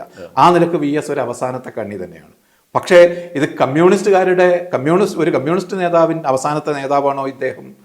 ഇനിയൊരു കമ്മ്യൂണിസ്റ്റ് നേതാവ് ഉണ്ടാവുകയില്ലേ, ഇനിയൊരു ജനകീയ കമ്മ്യൂണിസ്റ്റ് ഉണ്ടാവുകയില്ലേ എന്നൊക്കെ ചോദിച്ചാൽ രാഷ്ട്രീയത്തെ വളരെ സങ്കുചിതമായി കാണുന്ന ഇതിന്റെ ലക്ഷണം മാത്രമാണ്. രാഷ്ട്രീയത്തിൽ അധിഷ്ഠിതം, കേരളം പോലെ ഒരു പൊളിറ്റിക്കലി അജൈലായ ഒരു സൊസൈറ്റി അവരവരുടെ നേതാക്കളെ ഉണ്ടാക്കും, എല്ലാ തരത്തിലുമുള്ള നേതാക്കളെ ഉണ്ടാക്കും. അങ്ങനെയുള്ള നേതാക്കന്മാർ ഇനി വരില്ല എന്നൊന്നും പറയാൻ പറ്റില്ല. VSനോടുള്ള നമ്മളുടെ ആദരവും VS ചരിത്രത്തിൽ വഹിച്ച പങ്കിനെയും എല്ലാം കാണുമ്പോൾ തന്നെ ഇനിയൊരു നേതാവേ ഇല്ല എന്ന ഒരു നിരാശയിലേക്ക് ആളുകൾ, അങ്ങനെ ഒരു കാര്യമുണ്ടെന്ന് എനിക്ക് തോന്നുന്നില്ല. ഞാൻ അതിനെ അങ്ങനെയല്ല കാണുന്നത്. VS നമ്മുടെ രാഷ്ട്രീയ പ്രക്രിയയുടെയും നമ്മുടെ ചരിത്രത്തിൻ്റെയും ഏറ്റവും നല്ല ഉൽപ്പന്നം ആയിരുന്നു. അതിന് ഒരു കാരണം അദ്ദേഹത്തിൻ്റെ ഇത്രയും വളരെ ഏറ്റവും കുട്ടിക്കാലം മുതലുള്ള രാഷ്ട്രീയ പ്രവർത്തനവും അദ്ദേഹത്തിൻ്റെ ജീവിതാനുഭവങ്ങളുമാണ്. ആ നിലക്ക് നോക്കിയാൽ നമ്മുടെ ചരിത്രത്തിലേക്ക് ഇത്രമാത്രം റൂട്ടഡായ ഒരു അവസാനത്തെ നേതാവ് VS ആണ് എന്ന് പറയാം. എന്നാൽ അതിനർത്ഥം ഇനി നേതാക്കളില്ല എന്നല്ല. അത് VSന്റെ ഒരു പ്രഭാവത്തിന് അപ്പുറത്ത് VSന്റെ ഒരു തുടർച്ച എന്ന ചർച്ചയ്ക്ക് പ്രസക്തി ഉണ്ടോ എന്നുള്ളത് നമുക്ക് ആലോചിക്കേണ്ടതാണ്. അപ്പോൾ അങ്ങനെ ഒരു ചർച്ചേൻ്റെ പ്രസക്തി ഉണ്ടോ എന്നുള്ളത് ആലോചിക്കേണ്ടത്. പക്ഷേ VS തുടർന്ന് വന്ന ഒരു സമീപനം അത് ഏറ്റെടുക്കാൻ ആളുകളുണ്ടാവും. ഇനിയുള്ള പുതിയ കാലത്തിൻ്റെ രാഷ്ട്രീയത്തിൽ VSന്റെ ഒരു ശൈലിക്കുള്ള പ്രസക്തി എന്താണ്? ഇപ്പോൾ VS ഉണ്ടായി തീർന്നത്, VS സ്വയം VS അദ്ദേഹത്തിൻ്റെ അദ്ദേഹത്തിന് ഒരു കരിയറായി കണ്ടാൽ അദ്ദേഹത്തിൻ്റെ പൊളിറ്റിക്കൽ കരിയറിൻ്റെ അവസാന സ്പാൻ എന്ന് പറയുന്നതാണല്ലോ ഈ ജനകീയത. അദ്ദേഹം രാഷ്ട്രീയ പ്രവർത്തനം എത്രയോ കാലമായി നടത്തുന്നതാണ്. പക്ഷേ ഈ ജനകീയമായതിലേക്ക് VSനെ പാർലമെൻ്ററി പ്രവർത്തനം ഏൽപ്പിച്ചതിന് ശേഷം VS അത് ഓരോന്ന് ഘട്ടം ഘട്ടമായി സൂക്ഷ്മമായി നടത്തി നിർവഹിച്ച് വിജയിപ്പിച്ചെടുത്ത ഒരു പ്രോജക്റ്റാണ് എന്ന് വേണമെങ്കിൽ അതിനെ പറയാം. അതിലേക്ക് VS നടത്തിയ ഒരുപാട് യാത്രകളുണ്ട്. ഒരുപാട് സമരമുഖങ്ങളിലേക്ക്, ദുരന്തമുഖങ്ങളിലേക്ക്, ഒരു എന്താ അനീതി അനുഭവിച്ച മനുഷ്യർക്കിടയിലേക്ക് ഒക്കെ VS നടത്തിയ യാത്രകളാണ് അദ്ദേഹത്തിൻ്റെ രാഷ്ട്രീയ പ്രവർത്തനത്തിൻ്റെ ഏറ്റവും പ്രധാന ഭാഗമായി നമ്മൾ കാണുന്നത്. കേരളം ഇനി അത്തരത്തിലുള്ള സാമൂഹികമായ ഒരു അന്തരീക്ഷത്തിലൂടെ അത്തരത്തിലുള്ള പ്രശ്നങ്ങൾ കേരളത്തിൽ ഉയർന്നു വന്നാൽ നമ്മുടെ നേതാക്കന്മാർക്ക് മുമ്പിൽ VS ഒരു മാതൃകയായി ഉണ്ട്. നമ്മുടെ രാഷ്ട്രീയ പ്രവർത്തകർക്ക് മുമ്പിൽ VS ഒരു മാതൃകയായി ഉണ്ട്. ഒന്ന്, മനുഷ്യരുടെ ജീവിതത്തിൻ്റെ ഡിഗ്നിറ്റിയെ അംഗീകരിക്കുന്ന നേതാക്കന്മാരുണ്ടായാൽ അത്തരം നേതാക്കളോട് VSനോട് എങ്ങനെയാണോ ആളുകൾ പ്രതികരിച്ചത് അങ്ങനെ തന്നെ പ്രതികരിക്കും. അതിലുള്ളൊരു കുറച്ചുകൂടി നമ്മളൊന്ന് വിച്ഛേദിച്ച് പറയുകയാണെങ്കിൽ VSൽ നിന്നും വ്യത്യാസപ്പെട്ട് നിൽക്കുന്ന കുറേ ആളുകൾ, VS ഒറ്റയ്ക്കൊരാൾ മാത്രമാണെന്നുള്ള നിലക്കല്ല, ബാക്കിയുള്ളവർ മോശമാണെന്നുള്ളതല്ല. ഇപ്പോൾ പൊതുവായൊരു ശൈലി എന്ന് വെച്ചാൽ ഇപ്പോൾ പ്രതിപക്ഷ നേതാവായി ഇരിക്കുന്ന ആളുകളുടെ അല്ലെങ്കിൽ ഇങ്ങനെയുള്ള ഇടപെടൽ വേണ്ടുന്ന സാഹചര്യങ്ങളിൽ ഇടപെടുന്ന നേതാക്കളുടെ ഒരു പൊതു കാര്യം അങ്ങ് പോകുന്ന കൂട്ടത്തിൽ അതുകൂടി അങ്ങ് പറയുക എന്നുള്ളതാണ്. ഇപ്പോൾ പൊതുവായി ഉണ്ടാകുന്നൊരു ഇഷ്യൂ, അത് ആ നേതാവ് അല്ലെങ്കിൽ ആരായാലും ഏറ്റെടുക്കാൻ ഇടയുള്ള ഇഷ്യൂ. നേരെ മറിച്ച് VS ഈ ഒറ്റപ്പെട്ട് നിൽക്കുന്ന, നേരത്തെ അനീതിയുടെ കാര്യം പറഞ്ഞല്ലോ, അനീതി അനുഭവിക്കുന്ന ഒറ്റപ്പെട്ട് നിൽക്കുന്ന ഒരാളുടെ പ്രശ്നത്തെ പൊതുപ്രശ്നമാക്കി മാറ്റും എന്നുള്ളൊരു തോന്നൽ ഞാൻ ആലോചിച്ച് നോക്കിയപ്പോൾ എനിക്ക് അങ്ങനെയാണ് തോന്നിയത്. ഇപ്പോൾ ഒരു നിരവധി പീഡന കഥകൾ നമ്മൾ കേൾക്കാറുണ്ട്, ഇപ്പോഴും സമകാലിക രാഷ്ട്രീയത്തിലും സാമൂഹ്യ അവസ്ഥയിലും ഒക്കെ കേൾക്കുന്നുണ്ട്, ആത്മഹത്യകളുണ്ട്. പക്ഷെ VS ചെയ്തിരുന്നത് ഇത്തരം പ്രശ്നങ്ങളെ അതൊരു ധാരയിലങ്ങ് സമാന്തരമായിട്ട് പോകുന്നതിനപ്പുറത്ത് ആ പ്രശ്നത്തെ മുഖ്യധാരയുടെ പ്രശ്നമാക്കി ഉയർത്തി കാണിക്കും. സൂര്യനെല്ലിയായാലും കിളിരൂറായാലും ഒറ്റപ്പെട്ടു പോകുന്നൊരു കേസായിരുന്നിരിക്കാം ചിലപ്പോൾ VSനെ പോലെ ഒരാളുടെ ഇടപെടലില്ലെങ്കിൽ. അങ്ങനെ ഒരു രാഷ്ട്രീയമായ ഇടപെടലിൻ്റെ വ്യത്യാസം VSനുണ്ട് മറ്റുള്ളവരിൽ നിന്നും എന്ന് തോന്നില്ലേ? അതും VS ഏറ്റെടുത്ത എല്ലാ കാര്യങ്ങളിലും ഇപ്പോൾ 2003 മുതൽ ഏതാണ്ട് 2011 വരെയാണ് ഞാൻ VSനെ വളരെ വളരെ ക്ലോസ് ആയിട്ടൊരു ജേർണലിസ്റ്റ് എന്ന നിലയിൽ ഞാൻ ഒബ്സർവ് ചെയ്തിട്ടുള്ളത്. അതിനു മുമ്പും VS ഏറ്റെടുത്ത എല്ലാ കാര്യങ്ങളിലും അദ്ദേഹത്തിന് ഒരു പൊളിറ്റിക്കൽ കൺവിക്ഷൻ വന്നതിന് ശേഷമാണ് അത് ഏറ്റെടുക്കുക. അത് അങ്ങേയറ്റത്തെ കൃത്യതയോടും സൂക്ഷ്മതയോടും ആസൂത്രിതമായുമാണ് അത് ചെയ്തിട്ടുള്ളത്. അതിൽ VS എടുക്കുന്ന എഫർട്ട് നമ്മൾ അത്ഭുതപ്പെടുത്തും. ഞാൻ അത് 1-2 സ്ഥലത്ത് ഞാനത് ഈ മരണവുമായി ബന്ധപ്പെട്ട് ഞാൻ ഫേസ്ബുക്കിലും അല്ലാതെ ഇത് പറഞ്ഞു. VS ഐസ്ക്രീം പാർലർ കേസിൽ അതാണ് ഞാൻ VSനെ ആദ്യം കാണുന്ന ഒരു സന്ദർഭം. ഐസ്ക്രീം പാർലർ കേസിൻ ആദ്യത്തെ ഇന്ത്യ വിഷൻ്റെ വാർത്തയെ തുടർന്ന് ഏഷ്യാനെറ്റിന് കൊടുക്കാൻ പറ്റാതിരിക്കുകയും ഇന്ത്യ വിഷന് കൊടുക്കാൻ പറ്റുകയും ചെയ്തൊരു വാർത്ത 2004 അതേ തുടർന്ന് കരിപ്പൂരിൽ മാധ്യമപ്രവർത്തകർക്ക് നേരെ ഒരു അക്രമം ഉണ്ടാകുന്നു. ഈ അക്രമം നടത്തിയ ആളുകൾക്കെതിരെ നടപടിയെടുത്തില്ല എന്നാവശ്യപ്പെട്ട് ഞങ്ങളിവിടെ പത്രക്കാരുടെ ഒരു സമരം, KUWJയുടെ ഒരു സമരം ഇവിടെ നടന്നു. ആ സമരത്തിന് പങ്കെടുക്കാൻ വന്നപ്പോഴാണ് ഞങ്ങൾ ആദ്യമായി VSനെ കാണുന്നത്. ഞാനും ഏഷ്യാനെറ്റിൽ അന്നുണ്ടായിരുന്ന VM ദീപയും MP പ്രശാന്തും KP Ramesh cameraman, ഞങ്ങൾ 4 പേരും കൂടി കണ്ടോൺമെൻറ് ഹൗസിലേക്ക് ഞങ്ങളെ അങ്ങോട്ട് വിളിച്ചതാണ്. അവിടെ ചെല്ലുമ്പോൾ VS ഞങ്ങളിരുന്ന് ഒരു അഭിവാദനത്തിന് പോലുള്ള സമയം പോലും VS അനുഭവിച്ചില്ല. ഞങ്ങൾ കടന്നു ചെല്ലുന്നു, നേരെ എന്താണ് സംഭവിച്ചത് എന്ന് ചോദിച്ചു. VS അവിടെ ഇരിക്കുകയാണ്, ഒരു ബനിയനും മുണ്ടും ഇട്ട് VS അവിടെ ഇരിക്കുന്നു. എന്താണ് സംഭവിച്ചത് എന്ന് ചോദിക്കും. ഞങ്ങൾ സംസാരിച്ചു തുടങ്ങുന്നു. ദീപയാണ് വളരെ ഡീറ്റെയിൽഡായി ദീപ പറയുന്നു. VS എല്ലാം ഇരുന്ന് കേൾക്കുന്നു. ചിലപ്പോൾ ഒന്ന് മുഖം അല്ലെങ്കിൽ ഒരു പേന പൊക്കും. അപ്പോൾ ദീപ നിർത്തണം, ചോദ്യം ചോദിക്കും, അതിന് ഉത്തരം പറയണം. അങ്ങനെ ഒരു 3/4 മണിക്കൂർ ഇതെല്ലാം കഴിഞ്ഞിട്ട് എഴുന്നേറ്റ് അദ്ദേഹം അത് ആവർത്തിച്ച് ഇങ്ങോട്ട് വായിക്കുക. എഴുതിയെടുത്ത കാര്യം ഞങ്ങൾക്ക് തിരിച്ചു വായിച്ചു തന്നു. ഇങ്ങനെ തന്നെയല്ലേ സംഭവിച്ചത് എന്ന് ചോദിക്കുന്നു. അതെ എന്ന് ഞങ്ങൾ പറയുന്നു. ഇങ്ങനെ ആകാശത്തേക്ക് കൈ കാണിച്ചിട്ട് അപ്പോൾ ശരി എന്ന് പറയുന്നു. ഞങ്ങളിങ്ങനെ ഇറങ്ങിപ്പോരുമ്പോൾ ഇവർക്ക് ചായയോ മറ്റോ കൊടുക്കരുതോ, അതാ എനിക്ക് ഓർമ്മ ഉണ്ടാവുക, ചായയോ മറ്റോ കൊടുക്കരുതോ. ഈ ആകാശത്തേക്ക് കൈ കൂക്കുമ്പോൾ ഇദ്ദേഹം പറയുന്നത്, അപ്പോൾ ശരി, അവന്മാർ നിയമസഭ വിളിക്കട്ടെ, ഞാനിത് അവിടെ ഉന്നയിക്കും എന്നാണ്. എനിക്ക് അന്നും ഇന്നും ഈ ഉന്നയിക്കും എന്ന വാക്ക് VS പ്രയോഗിക്കും. മറ്റൊരു പ്രോമിസും ഞങ്ങൾക്കില്ല. അവിടെ 1 മണിക്കൂർ നേരം ഇത് പറയാൻ പോയ മാധ്യമപ്രവർത്തകരായ 4 പേർക്ക് വേറൊരു വാഗ്ദാനവുമില്ല. നിയമസഭ വിളിക്കട്ടെ, ഞാനിത് അവിടെ ഉന്നയിക്കും. ഒരു പ്രതിപക്ഷ നേതാവിന് പറയാവുന്ന ഒരു ഫോർമലായ സംഗതി മാത്രമാണ്. പക്ഷേ ഈ ഉന്നയിക്കും എന്ന വാക്ക് വരുമ്പോൾ ഇത് ഞങ്ങളുടെ പ്രശ്നമല്ലാതാവുകയും VSന്റെ പ്രശ്നമായി തീരുകയും ചെയ്യുന്നുണ്ട്. VS നിയമസഭയിൽ ഉന്നയിക്കുമ്പോൾ ഞാൻ പ്രസ് ഗാലറിയിൽ ഇരിക്കുന്നുണ്ട്. PK കുഞ്ഞാലിക്കുട്ടിയെ അദ്ദേഹം നമുക്ക് സങ്കടം തോന്നിപ്പോവും. ആ വിധത്തിൽ നിലംപരിശാക്കി കീറി മുറിച്ചിടുക. Vacuum പുരുഷോത്തമനാണ് speaker. അദ്ദേഹം ഒരുപാട് തവണ ഇത് സ്ക്രാപ്പ് ചെയ്യുന്നുണ്ട്, മീൻസ് എന്താ പറയുക, എക്സ്പാൻഡ് ചെയ്യുന്നുണ്ട്, പരാമർശങ്ങളൊക്കെ മാറ്റിക്കളയുന്നുണ്ട്, മാറ്റണമെന്ന് നിർദ്ദേശം കൊടുക്കണം. പക്ഷേ VS ഒരു വിട്ടുവീഴ്ചയുമില്ലാതെ അറ്റാക്ക് ചെയ്യുന്നു. അപ്പം പിന്നീട് അങ്ങോട്ട് നമ്മൾ കാണുന്നത് എന്താണ്? എല്ലാ തരത്തിലും VS ആ കേസിൻ്റെ പിന്നാലെ കൂടുന്നു. അതിൻ്റെ പിറകെ കൂടുകയാണ് കേസ് നടത്താനും. ഇപ്പം അജിതേച്ചി പറഞ്ഞൊരു കാര്യമുണ്ട്.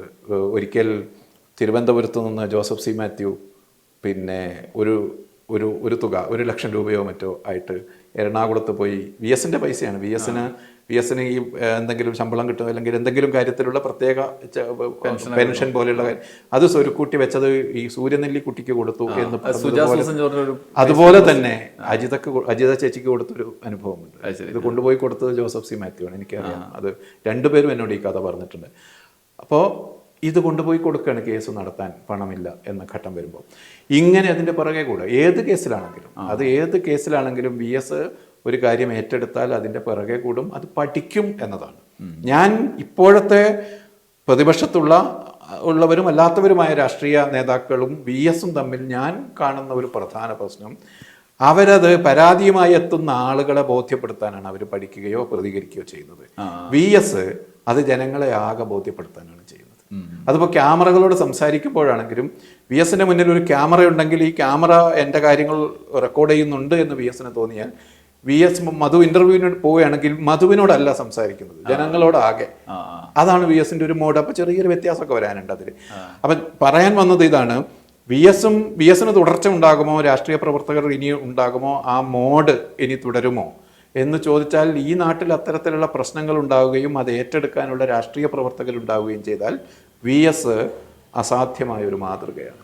ഒരു രാഷ്ട്രീയ പ്രവർത്തകന് ജനങ്ങൾക്കിലേക്ക് എങ്ങനെ കണക്റ്റഡ് ആവണം എന്നതിനുള്ള ഒരു പക്ഷേ നമ്മുടെ രാഷ്ട്രീയം നമുക്ക് നൽകിയതിൽ വെച്ച് ഏറ്റവും നല്ല ഉദാഹരണമാണ് VS എന്ന് പറയാം. അവിടെ ആ പ്രശ്നത്താൽ അത് ബാധിച്ച ആളുടേതല്ലാതാവുകയും അത് നമ്മളുടെ ഒരു പൊളിറ്റിക്കൽ ഗാർഡിയൻ എന്ന നിലയിൽ VSന്റെ പ്രശ്നമായി തീരുകയും ചെയ്യുന്നു എന്നതാണ് സാധാരണഗതിയിൽ സംഭവിക്കാറുള്ളത്. അതുകൊണ്ടാണ് മറ്റുള്ളവർക്ക് ഇതുപോലെ ഏറ്റെടുക്കാൻ പറ്റാത്തതും അവരോട് ജനം പ്രതികരിക്കാത്തതും അവരെ ജനം ഇതുപോലെ വിശ്വസിക്കാത്തതും. VSനെ ജനം വിശ്വസിച്ചതും അതുകൊണ്ടാണ്. അത് ഈ സ്വന്തം പ്രശ്നമായി മാറുന്ന ഒരു വൈകാരികാവസ്ഥ ഈ സുജാ സൂസൻ ജോർജിന്റെ ഫേസ്ബുക്ക് പോസ്റ്റിൽ സൂര്യനെല്ലി കേസിലെ കാര്യം പറഞ്ഞല്ലോ. അപ്പോൾ അവിടെ VS വെറുതെ ഒരു സാധാരണ നമ്മൾ കാണുന്ന പോലെ ഒരു സംഭവം ഉണ്ടാകുമ്പോൾ അവിടെ പോയി വരുന്നു എന്നുള്ളതിനപ്പുറത്ത് അവിടെ പോയിട്ട് അവർക്ക് ആവശ്യമായ പണം കൊടുത്തിട്ട് ഇത് മുത്തച്ഛൻ തരുന്നതാണ് എന്ന് വിചാരിച്ചാൽ മതി എന്ന് പറയുന്ന ഒരു വി എസിന്റെ കയ്യിൽ എപ്പോഴും കുറച്ച് പണം ഉണ്ടാവും. അത് ഇങ്ങനെ ജുബയുടെ പോക്കറ്റിലോ മടിയിലോ ഒക്കെ വെച്ച് വി എസ് കുറച്ച് പണം വി എസിനെല്ലാം ഉണ്ടാവും. വി എസിന് പണം, മറ്റൊരാളെ പണം കൊണ്ട് സഹായിക്കുന്നതിന് വി എസിന്റെ ഒരു മാതൃക ഒരാളും അറിയരുത്, ഒരാളും അറിയരുത് എന്നുള്ളൊരു ഇതുണ്ട്. കുറേ ഉദാഹരണങ്ങൾ എനിക്കറിയാം ആ തരത്തിൽ. മീൻസ് ചെറിയ ചെറിയ സഹായങ്ങളൊക്കെ അത് വി എസ് മറ്റൊരാൾ കൂടെ നടക്കുന്ന സ്റ്റാഫിലുള്ള ആളുകൾ പോലും അറിയില്ല. അത് പിന്നീട് എപ്പോഴെങ്കിലുമൊക്കെ ഈ കിട്ടിയ ആളുകൾ പറഞ്ഞിട്ടൊക്കെയാണ് ഇതിങ്ങനെ സംഭവിച്ചിട്ടുണ്ട് എന്ന് മനസ്സിലായി. അത് ചിന്തിക്കാനുള്ള ഒരു കാരണം കൂടിയുണ്ട്. നമ്മൾ ഇപ്പം കൈ സഹായം നമ്മുടെ ഒരു രാഷ്ട്രീയ നേതാവിന്റെ മാർക്കറ്റിംഗ് സ്ട്രാറ്റജിയായി മാറിയ കാലത്ത് കൂടിയാണ് നമ്മൾ സംസാരിക്കുന്നത്. അപ്പോഴാണ് ഇങ്ങനെയുള്ള പഴയ കാലത്തെ കാര്യങ്ങൾ പറയുന്നത്. അതിനപ്പുറത്ത് ഒരു സാമൂഹ്യ മുന്നേറ്റത്തിന് തന്നെ ആണ് പ്രാധാന്യം. അത് തെളിയിക്കുന്നതാണ് വി എസിനെ കുറിച്ചുള്ള ഈ ആളുകളുടെ ഓർമ്മിക്കലുകൾ എന്നുള്ളതാണല്ലോ തുടക്കത്തിൽ നമ്മൾ പറയുന്നത്. വ്യക്തിപരമായ സഹായത്തിനപ്പുറത്ത് അങ്ങനെ ആണല്ലോ പറയുന്നത്. ഇതിനോട് ചേർത്ത് വായിക്കേണ്ട ഒരു കാര്യം, ഇപ്പോൾ CPIM-ന്റെ ഒരു രാഷ്ട്രീയ പാർട്ടി എന്നുള്ള നിലയിൽ വി എസിനെ വേറിട്ട് നിർത്തുകയോ അല്ലെങ്കിൽ ഒപ്പം ചേർത്ത് നിർത്തുകയോ ഒക്കെ തരത്തിലുള്ള വ്യാഖ്യാനങ്ങൾ ഉണ്ടാകുന്നുണ്ട്. CPM-ൽ വിഭാഗീയതയുടെ പേരിൽ വി എസ് പല രീതിയിൽ കുറ്റപ്പെടുത്തലുകളോ അല്ലെങ്കിൽ അങ്ങനെയുള്ള ചർച്ചകളിലേക്കൊക്കെ വന്നിട്ടുണ്ട്. ആത്യന്തികമായി വി എസ് CPM-ൽ നിൽക്കുന്നു. മൂപ്പരൊരിക്കലും പാർട്ടിയിൽ നിന്ന് വിട്ടുപോകാൻ ആഗ്രഹിക്കാത്ത ഒരാൾ കൂടിയാണ്, നമുക്കറിയാലോ. അപ്പോൾ വി എസ് CPM-ൽ നിൽക്കുമ്പോൾ പൊതുസമൂഹത്തിലുള്ള ആളുകളെ കൂടി ഉൾക്കൊള്ളുന്ന രീതിയിൽ CPM വിശാലമായൊരു കാലത്തെയൂടെയല്ലേ കടന്നുപോയത്. അങ്ങനെ ഒരു CPM-ന് വി എസ് ഇല്ലാതെ അല്ലെങ്കിൽ വി എസ് ഇല്ലാത്തൊരു സാഹചര്യത്തിൽ മറ്റൊരു പൊതുസമൂഹത്തിൻ്റെ ആളുകളെ കൂടി ഉൾപ്പെടാൻ പറ്റാത്തൊരു സാഹചര്യത്തെ മറികടക്കാൻ വി എസിലൂടെ കഴിഞ്ഞു. അത് CPM-നും ഉപകാരപ്രദമായി എന്നുള്ളത് തീർച്ചയായും രാഷ്ട്രീയ പാർട്ടിയുടെ നമ്മൾ അതിനെ ഒരു കുറച്ചുകൂടി അതിൻ്റെ ഫ്രെയിം കുറച്ചുകൂടി ബ്രോഡാക്കി വെച്ചാൽ CPIM-ന്റെ ഭാഗത്തുനിന്ന് വന്ന ടാക്ടിക്കൽ ഒരു മൂവായി പോലും വി എസിന്റെ 2 സ്ഥാനാർത്ഥിത്വങ്ങളെ വേണമെങ്കിൽ കാണാം. മറിച്ചായിരുന്നെങ്കിൽ ജനം ഡിറ്റാച്ച്ഡ് ആയി പോവുകയാണ് ചെയ്യുക. അപ്പോൾ പാർട്ടിയുടെ ഔദ്യോഗിക നേതൃത്വത്തോടോ അല്ലെങ്കിൽ അക്കാലത്തുള്ള ഏതെങ്കിലും തീരുമാനങ്ങളോടോ വിയോജിപ്പുള്ള പാർട്ടി അണികളെ പോലും പാർട്ടി ശരീരത്തിന്റെ കൂടെ നിർത്തുന്നതിൽ യഥാർത്ഥത്തിൽ വി എസിന്റെ സാന്നിധ്യം വലിയ തോതിൽ സഹായിച്ചിട്ടുണ്ട്. ഇപ്പോൾ വി എസിന്റെ കാലശേഷം നമ്മൾ വി എസിനെ വിലയിരുത്തുമ്പോൾ വി എസ് CPIM-ന്റെ ഏറ്റവും വലിയ ക്രൗഡ് പുള്ളർ, ഏറ്റവും വലിയ ഡിപ്പെൻഡബിൾ ആയ നേതാവ് എന്ന് തന്നെ വേണം വി എസിനെ. അതിൽ നിന്ന് ഡിറ്റാച്ച് ചെയ്തിട്ടുള്ള ഒരു ജീവിതം വി എസിനുമില്ല, പാർട്ടിക്കും ഉണ്ടായിരുന്നില്ല. യഥാർത്ഥത്തിൽ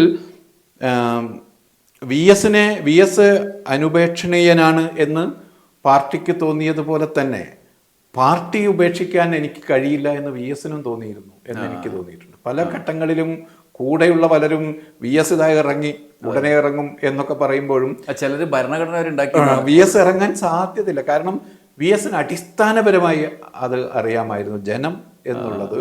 പിന്നെ അത് ആ കാര്യത്തിൽ ഒരു കാരണവശാലും വി എസ് പാർട്ടി വിട്ട് മറ്റൊരു പാർട്ടി ഉണ്ടാക്കാൻ ശ്രമിക്കുമെന്നോ, ചിലപ്പോൾ അദ്ദേഹം ഒരു കമ്മ്യൂണിസ്റ്റ് പാർട്ടി ഏതെങ്കിലും ഒരു സ്റ്റേജിൽ ഒരു കമ്മ്യൂണിസ്റ്റ് പാർട്ടി ഉണ്ടാക്കാൻ അദ്ദേഹം ശ്രമിച്ചുകൂടായില്ല എന്നൊക്കെ പല ഘട്ടങ്ങളിൽ നമുക്ക് തോന്നിയിട്ടുണ്ടെങ്കിലും സംഘടന എന്നതാണ് എൻ്റെ ബലം എന്ന അടിസ്ഥാനപരമായ ബോധ്യത്തിൽ നിന്ന് വി എസ് മാറിയതായിട്ടൊന്നും എനിക്ക് തോന്നില്ല. സംഘടനയുടെ ആ കാലത്തെ നേതൃത്വത്തോടോ ആ കാലത്തെ നടപടികളോടോ ആണ് വി എസ് ക്വസ്റ്റ്യൻ ചെയ്തുകൊണ്ടിരുന്നത്, അല്ലാതെ സംഘടനയല്ല. അതൊക്കെ മറ്റു ചിലരുടെ ചില മോഹചിന്തകളാണ്. വി എസ് ഇപ്പോൾ ഇറങ്ങി വരും, ഇപ്പൊ പല രാഷ്ട്രീയ ആം ആദ്മി കേരളത്തിൽ വി എസ് അച്യുതാനന്ദനെ കൊണ്ടുവന്ന് നടത്തിക്കളയാം എന്ന് ആം ആദ്മിക്കാർ വിശ്വസിക്കുകയും വിചാരിക്കുകയും പറയുകയും ചെയ്ത ഒരു കാലം ഉണ്ടായിരുന്നു. വി എസ് അച്യുതാനന്ദനെ പോലെ ഒരു നേതാവിന് ഒരു കാരണവശാലും സാധ്യമല്ല. അദ്ദേഹം വി എസ് പാർട്ടി വി എസിനെ എത്രമാത്രം പാർട്ടി അല്ലാതെ വി എസിനെ പിടിച്ചു നിർത്തിയിട്ടുണ്ട്. ഇതുപോലൊരു നേതാവിനെ, ഇതുപോലൊരു സ്വാതന്ത്ര്യം കമ്മ്യൂണിസ്റ്റ് പാർട്ടി, ഇന്ത്യയിലെ കമ്മ്യൂണിസ്റ്റ് പാർട്ടി ആർക്കെങ്കിലും കൊടുത്തതായിട്ട് നമുക്കറിയില്ല. ഈ ഒരു സ്വാതന്ത്ര്യം ഉപേക്ഷിച്ചു പോകാൻ പാർട്ടി സമ്മതിച്ചിട്ടില്ല. തിരിച്ചും അതെ, വി എസ് പാർട്ടിയെ ഉപേക്ഷിക്കാനുള്ള തീരുമാനങ്ങളും അവസാനം ആലപ്പുഴയിലെ ആ സമ്മേളനത്തിൽ നിന്ന് ഇറങ്ങിപ്പോകുന്ന ആ ഘട്ടത്തിലുള്ള കമ്മ്യൂണിക്കേഷൻ, അത് എനിക്കതിനെക്കുറിച്ച് അറിയാം. ഏതാണ്ട് ഇറങ്ങി മറ്റൊന്നിലേക്ക് എന്നൊരു, പക്ഷെ വി എസ് ഒരു ദീർഘമായ ആലോചനയ്ക്ക് ശേഷം അതിൽ നിന്ന് പിന്മാറിക്കളയുക ചെയ്തു. അപ്പോൾ അത് വി എസിൻ്റെ മനസ്സിൽ ഒരു ഘട്ടത്തിൽ ആത്യന്തികമായി പാർട്ടി അല്ലാത്തൊരു ജീവിതം എന്നത് ഉണ്ടായിരുന്നില്ല എന്നാണ് ഞാൻ വിശ്വസിക്കുന്നത്. ഈ വിഭാഗീയതയുടെ കാലമൊക്കെ കഴിഞ്ഞ് മറ്റൊരു തലത്തിലേക്ക് മാറിയിരുന്നു സംസ്ഥാനത്തെ പാർട്ടി വി എസിൻ്റെ ഒരു ഇടവേളയൊക്കെ വന്ന സമയത്തല്ല. അപ്പോൾ ഈ വി എസിനോടൊപ്പമുള്ള അല്ലെങ്കിൽ വി എസിൽ ആശ്രിതത്വം VS ഒരാശ്രയമാണ് എന്ന് വിചാരിച്ചിരുന്ന സമൂഹമെല്ലാം വിയോജിപ്പുകൾക്കിടയിലും ഈ CPM-ന് അനുകൂലമായി നിൽക്കുന്ന ഒരു കാലം. ഇപ്പോൾ നമ്മൾ ആലോചിക്കുമ്പം ഈ വിമതത്വം എന്ന കാര്യം, പ്രത്യേകിച്ച് കമ്മ്യൂണിസ്റ്റ് പാർട്ടികളിൽ അങ്ങനെ ഒരു റിബല്യൻ സ്വഭാവത്തിലുള്ള നേതാക്കൾ അല്ലെങ്കിൽ തിരുത്താൻ മുഖ്യധാര നേതൃത്വത്തിൽ നിന്നും ഒരു തിരുത്തലിന് ശ്രമിക്കുന്ന നേതൃത്വം അതിനകത്ത് വേണം എന്നുള്ളൊരു സന്ദേശം കൂടിയാണോ VS-ന്റെ? എല്ലാ കാലത്തും അത്തരം നേതാക്കൾ ഉണ്ടായിട്ടുണ്ട്. പക്ഷേ അത്തരം നേതാക്കൾക്ക് സർവൈവ് ചെയ്യാൻ യഥാർത്ഥത്തിൽ കമ്മ്യൂണിസ്റ്റ് പാർട്ടി അനുവദിച്ചിട്ടില്ല. അത് കേരളത്തിലും അതെ, നമുക്ക് നമ്മുടെ മുമ്പിലുള്ള ഉദാഹരണങ്ങളുണ്ടല്ലോ. അങ്ങനെയുള്ള ആളുകൾക്ക് ഒരു പരിധിക്കപ്പുറത്തേക്ക് സർവൈവ് ചെയ്യാൻ അനുവദിച്ചിട്ട്, ഒരു പക്ഷേ VS-ന്റെ ജീവിതം ഈ ചരിത്രത്തിലേക്ക് ഇങ്ങനെയും റൂട്ടഡായി കിടക്കുന്നത് കൊണ്ടാകണം കമ്മ്യൂണിസ്റ്റ് പാർട്ടിക്ക് അദ്ദേഹത്തെ മറ്റുള്ളവരോട് കാണിച്ച പോലെയുള്ളൊരു നിലപാട് കമ്മ്യൂണിസ്റ്റ് പാർട്ടിക്ക് ഈ അച്ചടക്ക ലംഘനങ്ങൾക്കിടയിൽ, പാർട്ടി അച്ചടക്ക ലംഘനങ്ങൾക്കിടയിൽ കമ്മ്യൂണിസ്റ്റ് പാർട്ടിക്ക് ചെയ്യാൻ പറ്റാതിരുന്നത് എന്നാണ്. അത് അത്രമാത്രം റൂട്ടഡ് ആയിരുന്നു ആ ബന്ധം എന്നതുകൊണ്ടായിരിക്കണം അത് അങ്ങനെ സംഭവിച്ചതെന്നാണ് ഞാൻ വിശ്വസിക്കുന്നത്. ഇപ്പോൾ ഈ VS-ന്റെ യാത്രയപ്പിൻ്റെ ഒക്കെ ഒരു അന്തരീക്ഷം CPM-ന് കൂടിയുള്ളൊരു സ്നേഹം കൂടി അതിൽ കാണാം. കാരണം VS CPM-കാരനാണല്ലോ. VS-നോടുള്ള സ്നേഹം എന്ന നിലയിൽ കാണുമ്പോൾ തന്നെ അപ്പോൾ ഒരു നേർക്കുനേർ നിന്ന് ആർക്ക് വേണ്ടിയും പോരാടാൻ ഒരു നേതാവ് ഉണ്ടെങ്കിൽ CPM-നും അല്ലെങ്കിൽ കമ്മ്യൂണിസ്റ്റ് പാർട്ടികൾ ഇടതുപക്ഷ സംവിധാനത്തിന് അതിജീവിക്കാൻ മുന്നോട്ട് പോകാൻ കഴിയും എന്ന് തെളിയിക്കുന്നതാണോ ഇത്? തീർച്ചയായും കേരളത്തിലെ കമ്മ്യൂണിസ്റ്റ് പാർട്ടികൾ, ഞാനിപ്പോൾ VS-ന്റെ കായംകുളത്ത് വെച്ച VS-ന്റെ ഈ യാത്രയിൽ നിന്ന് അവിടെ അറ്റൻഡ് ചെയ്തിട്ടാണ് ഞാൻ വരുന്നത്. അവിടെ കാണുന്ന അടിത്തട്ടിലുള്ളൊരു ഇമോഷൻ എന്ന് പറയുന്നത് യഥാർത്ഥത്തിൽ CPM നേതാക്കളാണ് ഇത് കാണേണ്ടത്. ഈ ഒരു ഇമോഷനെ കാണേണ്ടത് എന്നുള്ളതാണ്. പാർട്ടി തന്നെയാണ് ഇത് നടത്തുന്നത്. പക്ഷേ രാഷ്ട്രീയ പ്രവർത്തനം എന്ന നിലയിൽ അതിൻ്റെ സത്യസന്ധതയോടുകൂടി നടത്തുകയാണെങ്കിൽ CPIM കേരളത്തിൽ എന്തെങ്കിലും തരത്തിലുള്ള വെല്ലുവിളി നേരിടുന്നില്ല എന്ന് നമുക്ക് ഈ ജനങ്ങളെ കാണുമ്പോൾ തോന്നും. അത്രയ്ക്ക് വലിയ ആവേശമാണ് VS-നോട് ജനം കാണിക്കുന്നത്. അത് ആ രാഷ്ട്രീയത്തിലെ കൺസിസ്റ്റൻസിയോട് ഉള്ള റെസ്പോൺസായിട്ടാണ് ഞാൻ കാണുന്നത്. രാഷ്ട്രീയത്തിൽ VS കൺസിസ്റ്റൻ്റ് ആയിരുന്നല്ലോ എല്ലാ കാലത്തും എന്നുള്ള ആ കൺസിസ്റ്റൻസിയോടുള്ള റെസ്പോൺസാണ്, ജനങ്ങളുടെ റെസ്പോൺസാണിത് എന്നാണ്. CPIM-ന്റെ അടിത്തട്ടിലുള്ള മനുഷ്യർ ആ പാർട്ടിയിൽ നിന്ന് ആവശ്യപ്പെടുന്നത് യഥാർത്ഥത്തിൽ കൺസിസ്റ്റൻസിയാണ് എന്ന് മാത്രമാണ് എനിക്ക് തോന്നുന്നത്. അതല്ലാതെ അത് ഏതെങ്കിലും തരത്തിൽ ചലഞ്ച്ഡാണ് എന്ന് ഈ റെസ്പോൺസ് കാണുമ്പോൾ നമുക്ക് തോന്നില്ല. പ്രശ്നങ്ങൾ നേരിടുന്ന അല്ലെങ്കിൽ പരിഗണന അർഹിക്കുന്ന ഏരിയകൾ അറിഞ്ഞ് ഒരുപക്ഷെ മുഖ്യധാര രാഷ്ട്രീയം കൈകാര്യം ചെയ്യാത്ത മേഖലകൾ മുഖ്യമാണ് എന്ന് കരുതിക്കൊണ്ടുള്ള ഒരു ഇടപെടൽ കൂടി VS-ന്റെ അവസാന ജീവിതത്തിൽ പ്രത്യേകിച്ചും ഈ പാർലമെൻ്ററി രാഷ്ട്രീയത്തിൽ പ്രത്യേകിച്ചും നമുക്ക് കാണാൻ കഴിയുന്നുണ്ടല്ലോ.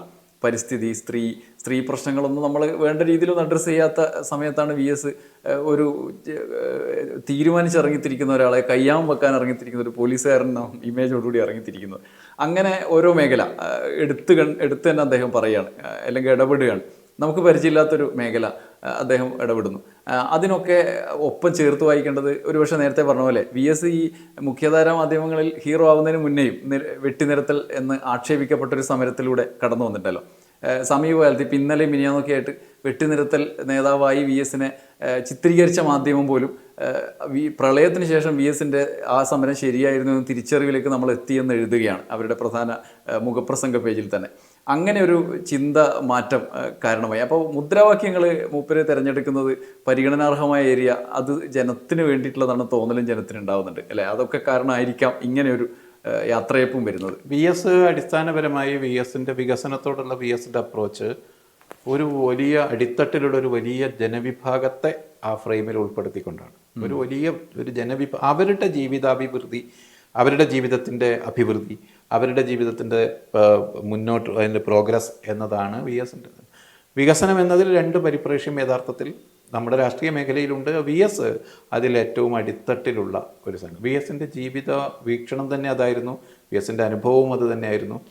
അതുകൊണ്ട് നമുക്ക് വളരെ ഫ്യൂച്ചറിസ്റ്റിക്കായ ഒരു കേരളത്തെ കെട്ടിപ്പടുക്കുന്നതിന് VS-ന്റെ ഈ ചിന്തകളും ഇതും സഹായകമായോ അല്ലെങ്കിൽ അതിന് പുറംതിരിഞ്ഞാണോ VS നിന്നത് എന്ന് ചോദിച്ചാൽ ഒരു പക്ഷേ അത് ഡിബേറ്റബിൾ ആണ്, അത് ആയിരിക്കില്ല. പക്ഷേ VS-ന്റെ മനസ്സിലൊപ്പം ഞാൻ 2011 മുഖ്യമന്ത്രിയായിരിക്കുന്നതിൻ്റെ അവസാനത്തിൽ ഇലക്ഷനിലേക്ക് പോകുന്നതിന് മുമ്പ് ഞാൻ എടുത്തൊരു VS വികസന വിരുദ്ധൻ എന്ന VS അതിന് പറഞ്ഞ മറുപടി എന്നെ അത്ഭുതപ്പെടുത്തിയിട്ടുണ്ട്. അതായത് VS അതിൽ ആ ഉൾക്കാഴ്ച, VS എന്ന് പറഞ്ഞത് കേരളം പോലെ ഇത്രയും മനോഹരമായൊരു സ്ഥലം ലോകത്തില്ല എന്നാണ്. കേരളം പോലെ ഇത്രയും മനോഹരമായൊരു സ്ഥലം ലോകത്തില്ല. അതിൻ്റെ ഒരുപാട് ഡീറ്റെയിൽസ് വി എസ് പറഞ്ഞു. ഈ കടൽ, സമതലം, ഈ ഹില്ലി ഏരിയ, പല പല ജനവിഭാഗങ്ങൾ, ഇതെല്ലാമുള്ള എല്ലാ മതവിഭാഗങ്ങളുമുള്ള ഒരു ജനത. ഇതിനെ പരിരക്ഷിക്കുക എന്ന ഉത്തരവാദിത്തമാണ് വികസനം. ഇതാണ് വി എസിൻ്റെ അതിലെ കാഴ്ചപ്പാട്. അത് അന്ന് തന്നെ ഭയങ്കരമായിട്ട് ഇത്രയും കാഴ്ചയിലാണ് അദ്ദേഹം, ഉൾക്കാഴ്ചയിലാണ് സംസാരിക്കുന്നത് എന്നുള്ളത്. ഇതിനെ, ഈ രാഷ്ട്രീയ ലെഗസിയെയും ഈ ഒരു ജനത എന്ന നിലയിലുള്ള നമ്മളുടെ റിസോഴ്സസിനെയും പരിരക്ഷിക്കുക എന്നതാണ് വികസനം. ഇതാണ് വി എസിൻ്റെ അക്കാര്യത്തിലുള്ള കാഴ്ചപ്പാട് എന്ന് ഒരു ഘട്ടത്തിൽ അത് അങ്ങനെ വി എസ് പറഞ്ഞിട്ടുണ്ട്. എന്നാൽ ഇതെല്ലാം ഇതുപോലെ ഒരു നയരൂപീകരണത്തിലേക്ക് എത്തുമ്പോൾ അങ്ങനെ പറ്റുന്നുണ്ടോ, പറ്റിയോ എന്നൊക്കെ ചോദിക്കുന്നത് അതൊരു രാഷ്ട്രീയ പ്രശ്നമാണ്. അതൊരു പാർട്ടിയും മറ്റ് രാഷ്ട്രീയ പാർട്ടികളും കേരളത്തിലെ പൊളിറ്റിക്കൽ അപ്പാരറ്റസ് മൊത്തം ചർച്ച ചെയ്യേണ്ട ഒരു പ്രശ്നം മാത്രമാണ്. ഒരു നേതാവ് എന്ന നിലയിൽ വി എസിൻ്റെ കാഴ്ചപ്പാട് പക്ഷേ ഏറ്റവും അടിത്തട്ടിലുള്ള മനുഷ്യരെ മുൻനിർത്തിയും വലിയ ഒരു ലോങ് ടൈം ഫ്രെയിമിനെ മുന്നിൽ നിർത്തിയുമുള്ളതായിരുന്നു. കഴിഞ്ഞ ദിവസം AK ആന്റണിയുടെ അനുസ്മരണ ലേഖനത്തിൽ ഇതിനോട് കുറച്ചുകൂടി വിശാലമായൊരു കാഴ്ചപ്പാടിലേക്ക് കൊണ്ടുവരാൻ പറ്റുന്നൊരു പരാമർശം ഉണ്ടായിരുന്നു. അതായത് കൊച്ചി മെട്രോ ഇന്ന് സാധ്യമാവാനുള്ള ഒരു കാരണം വി എസിൻ്റെ ഇടപെടലായിരുന്നു. അന്ന് അദ്ദേഹം കേന്ദ്രമന്ത്രിയായ സമയത്ത് വി എസ് ഡൽഹിയിൽ പോയി നടത്തിയ കാര്യങ്ങളെക്കുറിച്ചൊക്കെ അദ്ദേഹം പറയുന്നുണ്ട്. അപ്പം അങ്ങനെ സങ്കുചിതമായി മാത്രം ചിന്തിച്ചില്ല എന്നുകൂടി ഇത്തരം ഉദാഹരണങ്ങൾ തെളിയിക്കുന്നുണ്ടല്ലേ? അല്ലപ്പോൾ ഞാൻ പറഞ്ഞത് സ്വതന്ത്ര സോഫ്റ്റ്വെയറിൻ്റെ ഒക്കെ കാര്യത്തിൽ വി എസ് അത് കേരളത്തിൽ അതിലും വി എസിൻ്റെ ഒരു ചിന്ത ജനങ്ങൾക്ക് ഇത് കൂടുതൽ ജനങ്ങൾക്ക് ഉപകാരപ്പെടുന്നതുണ്ട്. അതിൽ ഒരു പക്ഷേ ആ ജീവിത നിലവാരം അതല്ലെങ്കിൽ അതിൻ്റെ ഒരു ക്വാളിറ്റേറ്റീവ്ലി അത് അല്പം താഴെയാണെങ്കിലും അത് അടിസ്ഥാന ജനവിഭാഗത്തിന് ലഭ്യമാകുന്നതാണോ എന്നൊരു ചിന്ത വി എസിന് എല്ലാ കാലത്തും ഉണ്ട്. അപ്പം വി എസ് സർക്കാർ വന്നതിന് ശേഷം ആദ്യ മാസങ്ങളിൽ ഇപ്പം മൈക്രോസോഫ്റ്റിനൊരു അസുഖം ഉണ്ടായിരുന്നു. നമ്മളുടെ ഓഫീസുകളിൽ കയറി വന്നിട്ട് പൈറേറ്റഡ് ആയത് എവിടെയെങ്കിലും ഉണ്ടെങ്കിൽ നമ്മൾ വലിയ ഫൈൻ അടക്കണം എന്നൊരു വലിയ കാശ് അവർ കേരളത്തിൽ നിന്ന് കൊണ്ടുപോയത് അങ്ങനെയായിരുന്നു. വി എസ് അധികാരത്തിൽ വന്ന ആദ്യത്തെ മാസങ്ങളിലൊന്നിൽ വടകരയിൽ, കോഴിക്കോട് വടകരയിൽ ഇങ്ങനെ മൈക്രോസോഫ്റ്റിൻ്റെ ആളുകൾ ചെന്ന് ഭീഷണിപ്പെടുത്തി ഒരു ഓഫീസിൽ അവർ ഇവിടെ സർക്കാരിനെ വി എസിൻ്റെ ഓഫീസിൽ അറിയിച്ചു. മൈക്രോസോഫ്റ്റിൻ്റെ ആളുകളുമായി സംസാരിക്കാൻ അവർ വന്നപ്പോൾ കേരളത്തിൽ ഒരിടത്തും ഒരു ഓഫീസിലും മൈക്രോസോഫ്റ്റിൻ്റെ ഒരു തരത്തിലുള്ള റെയ്ഡും പാടില്ല എന്നാണ്. ആ പരിപാടി അവിടെ അവസാനിക്കുക ചെയ്തത്. ആ ഇൻസ്പെക്ഷൻ അവിടെ അവസാനിക്കുകയാണ് ചെയ്തത്. അപ്പോൾ അതിന് പിന്തുണ കൊടുക്കാൻ സാധാരണ സർക്കാരുകൾ അത്തരം മൾട്ടിനാഷണൽ കമ്പനികളുടെ ഈ ഒരു എല്ലായിടത്തും ഉള്ളതാണ്, അതിനെ പിന്തുണച്ചു പോവുക ചെയ്യുക. കാരണം നിയമപരമായി അത് അങ്ങനെയാണല്ലോ. പക്ഷേ വി എസ് സമ്മതിക്കില്ല എന്നുള്ളത്. അങ്ങനെ ഒരു ഇൻസ്പെക്ഷൻ പറ്റില്ല എന്നുള്ളത്. ഞാൻ പറയുന്നത് അടിസ്ഥാന ജനവിഭാഗത്തിന് ലഭ്യമാകുന്ന ഒന്നിനെയാണ് വി എസ് വികസനം എന്ന് കണക്കാക്കിയിട്ടുള്ളത്. അതിൻ്റെ ഒരു ഫ്യൂച്ചറിസ്റ്റിക് ക്വാളിറ്റിയെക്കുറിച്ച് വേണമെങ്കിൽ ഡിസ്പ്യൂട്ട് ഉണ്ടാകാം. ഇപ്പോൾ വി എസിൻ്റെ ഈ രാഷ്ട്രീയ പ്രവർത്തനങ്ങളുടെ കാലത്ത്, പ്രത്യേകിച്ചും അദ്ദേഹം പാർലമെൻ്ററി രാഷ്ട്രീയത്തിലേക്ക് ഇറങ്ങിയ കാലത്ത് നേരിട്ടൊരു പ്രധാനപ്പെട്ട കാര്യം മാധ്യമ മേഖലയുമായി ബന്ധപ്പെട്ടുമുണ്ട്. നമ്മൾ തുടക്കത്തിൽ മീഡിയ വണിലെ മാധ്യമ സൃഷ്ടി എന്ന കാര്യം ചർച്ച ചെയ്തല്ലോ. അതിലൊന്ന് മാധ്യമ സിൻഡിക്കേറ്റ് എന്ന പ്രയോഗമാണ്. ഇപ്പോൾ സിൻഡിക്കേറ്റുമായി ബന്ധപ്പെടുത്തി പൊതുധാരയിൽ തന്നെ ബഷീർ ഖാൻ്റെ പേര് പലപ്പോഴും ചർച്ച ചെയ്യാറുണ്ട്. കഴിഞ്ഞ ദിവസം നിങ്ങളൊരു ഫേസ്ബുക്ക് പോസ്റ്റ് ഇട്ടിട്ടുണ്ടായിരുന്നു. എന്താണ് ഈ സിൻഡിക്കേറ്റ്? അത് ഉള്ളതാണോ? എന്താണ് ഇതിൻ്റെ ചർച്ചയ്ക്കുള്ള പ്രസക്തി? ഇപ്പോൾ കഴിഞ്ഞ ദിവസം KM ഷാജഹാൻ സിൻഡിക്കേറ്റിൻ്റെ പ്രവർത്തനത്തെക്കുറിച്ച് വളരെ വിശാലമായി വിസ്തരിച്ച് പറയുന്നത് കേട്ടു. സിൻഡിക്കേറ്റ്, ഇപ്പം നമ്മൾ മാധ്യമപ്രവർത്തകരുണ്ടല്ലോ, മാധ്യമപ്രവർത്തകർ സിൻഡിക്കേറ്റ് എന്ന വാക്ക് രാഷ്ട്രീയക്കാർ ഉപയോഗിക്കുന്ന അതേ അർത്ഥത്തിൽ നമുക്ക് ഉപയോഗിക്കാൻ പറ്റില്ല. നമ്മളുടെ ജോലി എന്താണ്?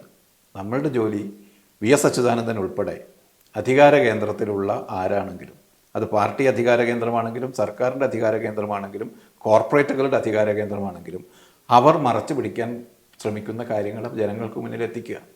ഇത് മാത്രമാണ് നമ്മളുടെ പണി, ഏക പണി അതാണ്. ജോർജ് ഓർവെലിൻ്റെ വിഖ്യാതമായ ജേർണലിസത്തെക്കുറിച്ചുള്ള നിർവചനം തന്നെ അതാണ്. മറച്ചു പിടിക്കപ്പെടുന്ന കാര്യങ്ങൾ പുറത്തു കൊണ്ടുവരുന്നത് മാത്രമാണ് ജേർണലിസം. പിന്നെ everything else is public relation എന്നാണ്. അപ്പോൾ ആ അർത്ഥത്തിൽ CPIM-നകത്ത് അക്കാലത്ത് രൂപം കൊണ്ട ഒരു വിഭാഗീയതയുടെ ഒരു മേഘത്തെ ജനങ്ങൾക്ക് മുമ്പിൽ കാണിച്ചു കൊടുക്കുക എന്നത് മാധ്യമ പ്രവർത്തനത്തിൻ്റെ ഭാഗമാണ്. ഒരു അഭിപ്രായ വ്യത്യാസം അവിടെ ഉണ്ടായിരുന്നു എന്ന കാര്യത്തിൽ പാർട്ടി തന്നെ അത് പിന്നീട് സമ്മതിച്ചിട്ടുണ്ട്, പല രേഖകളിൽ സമ്മതിച്ചിട്ടുണ്ട്. അതെ. വിഭാഗീയത എന്നൊന്നില്ല എന്ന് പറഞ്ഞ പാർട്ടി തന്നെ പിൽക്കാലത്ത് വിഭാഗീയത എന്നൊന്നുണ്ട് എന്ന് പല പാർട്ടി രേഖകളിൽ സമ്മതിച്ചിട്ടുണ്ട്, പിന്നീട് അവസാനിച്ചു എന്നും പറഞ്ഞിട്ടുണ്ട്. അപ്പോൾ അതും ജനങ്ങളെ അറിയിക്കൽ ഒരു മാധ്യമപ്രവർത്തകരുടെ ഉത്തരവാദിത്തമാണ്. അതിനുവേണ്ടി സിൻഡിക്കേറ്റഡായി മീൻസ് ഒരു ക്രിമിനൽ സിൻഡിക്കേറ്റ് അതിനുണ്ടായി എന്ന് ഞാൻ വിശ്വസിക്കുന്നില്ല.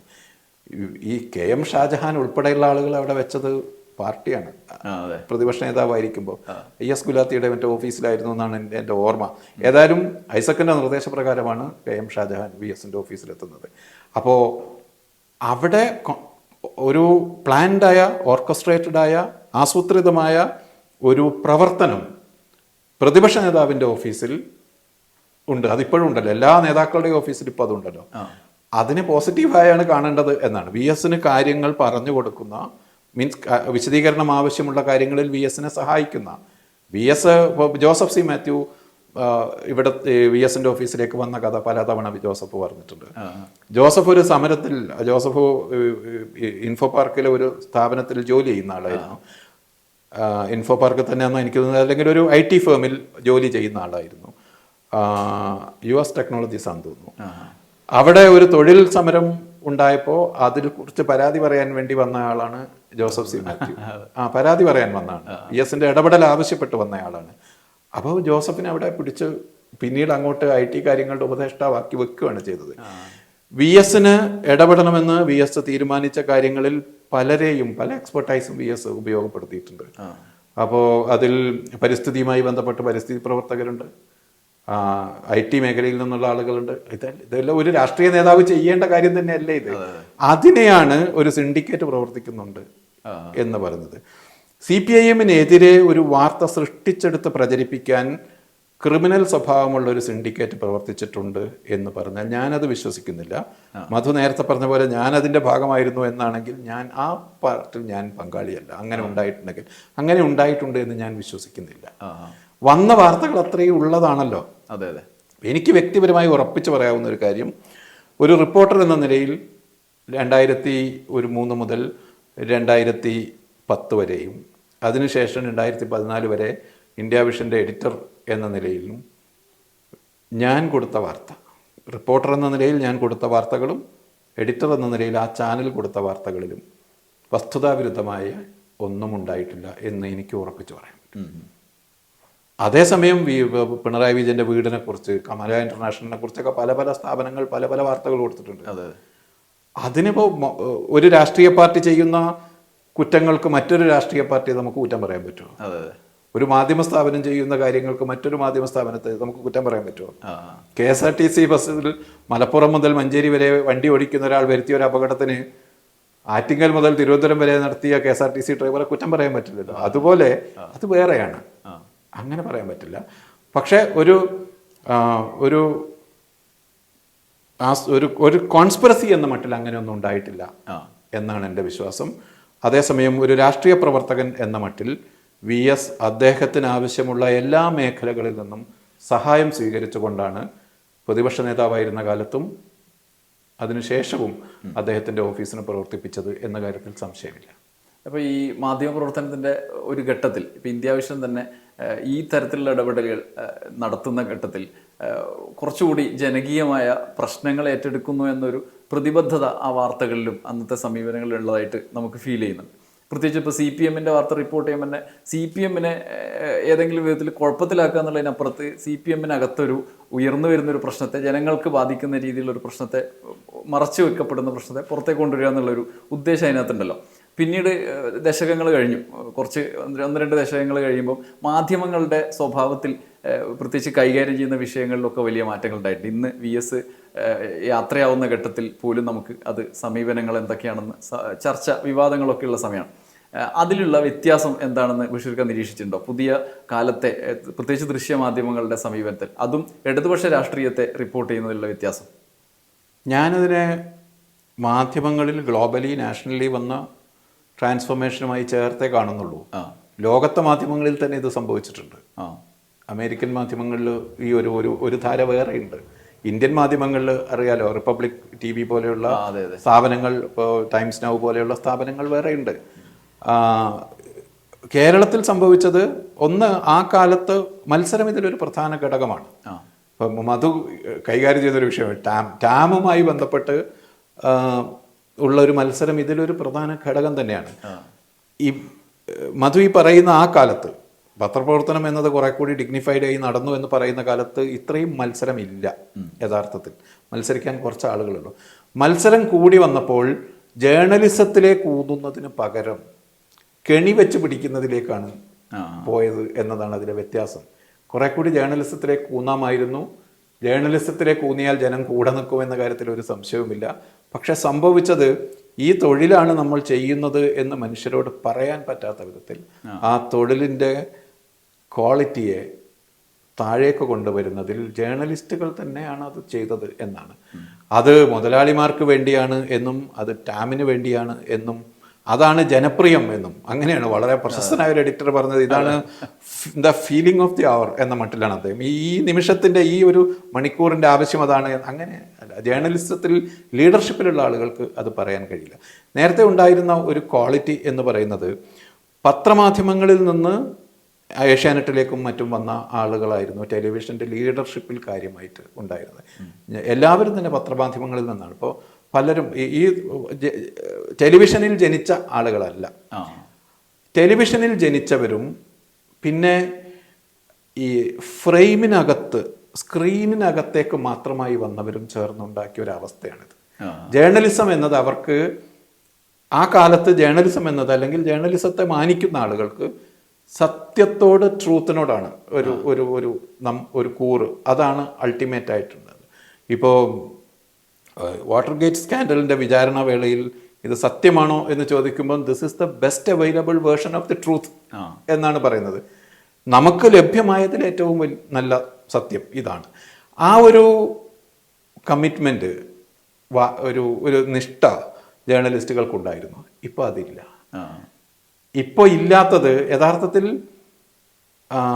ഈ ഒരു ദിവസത്തെ വാർത്ത മതി, അത് സത്യമാണെങ്കിലും സത്യമല്ലെങ്കിലും. ഈ ഒരു ദിവസം ഞങ്ങൾ പിടിക്കുന്നു. ആ സമയത്ത് യൂട്യൂബിൻ്റെ ഇപ്പം ലൈവ് വ്യൂസ് നമുക്ക് യൂട്യൂബിൽ കാണുകയും ചെയ്യാവുന്നത് കൊണ്ട് അത് കത്തിച്ചു പിടിക്കുക എന്നതാണ് നമ്മളുടെ ലക്ഷ്യം എന്ന അവസ്ഥ വന്നിരിക്കുന്നു. ഇത് ജേർണലിസ്റ്റുകൾ തന്നെ വരുത്തിയതാണ് എന്നാണ് എൻ്റെ തോന്നൽ. എന്തായാലും ഈ വീഡിയോ അവസാനിപ്പിക്കുന്നതിന് മുന്നേ തുടക്കത്തിൽ ബഷീർക്ക പറഞ്ഞ ആ ശുഭകരമായ ഒരു പ്രതീക്ഷയിലാണ് ഞാൻ അവസാനിപ്പിക്കുന്നത്. നമുക്ക് വി എസിൻ്റെ യാത്രയപ്പിനിടയിലും ചരിത്രബോധത്തോടെ പെരുമാറുന്ന ഒരു സമൂഹത്തെ നമ്മൾ കാണുകയാണ്.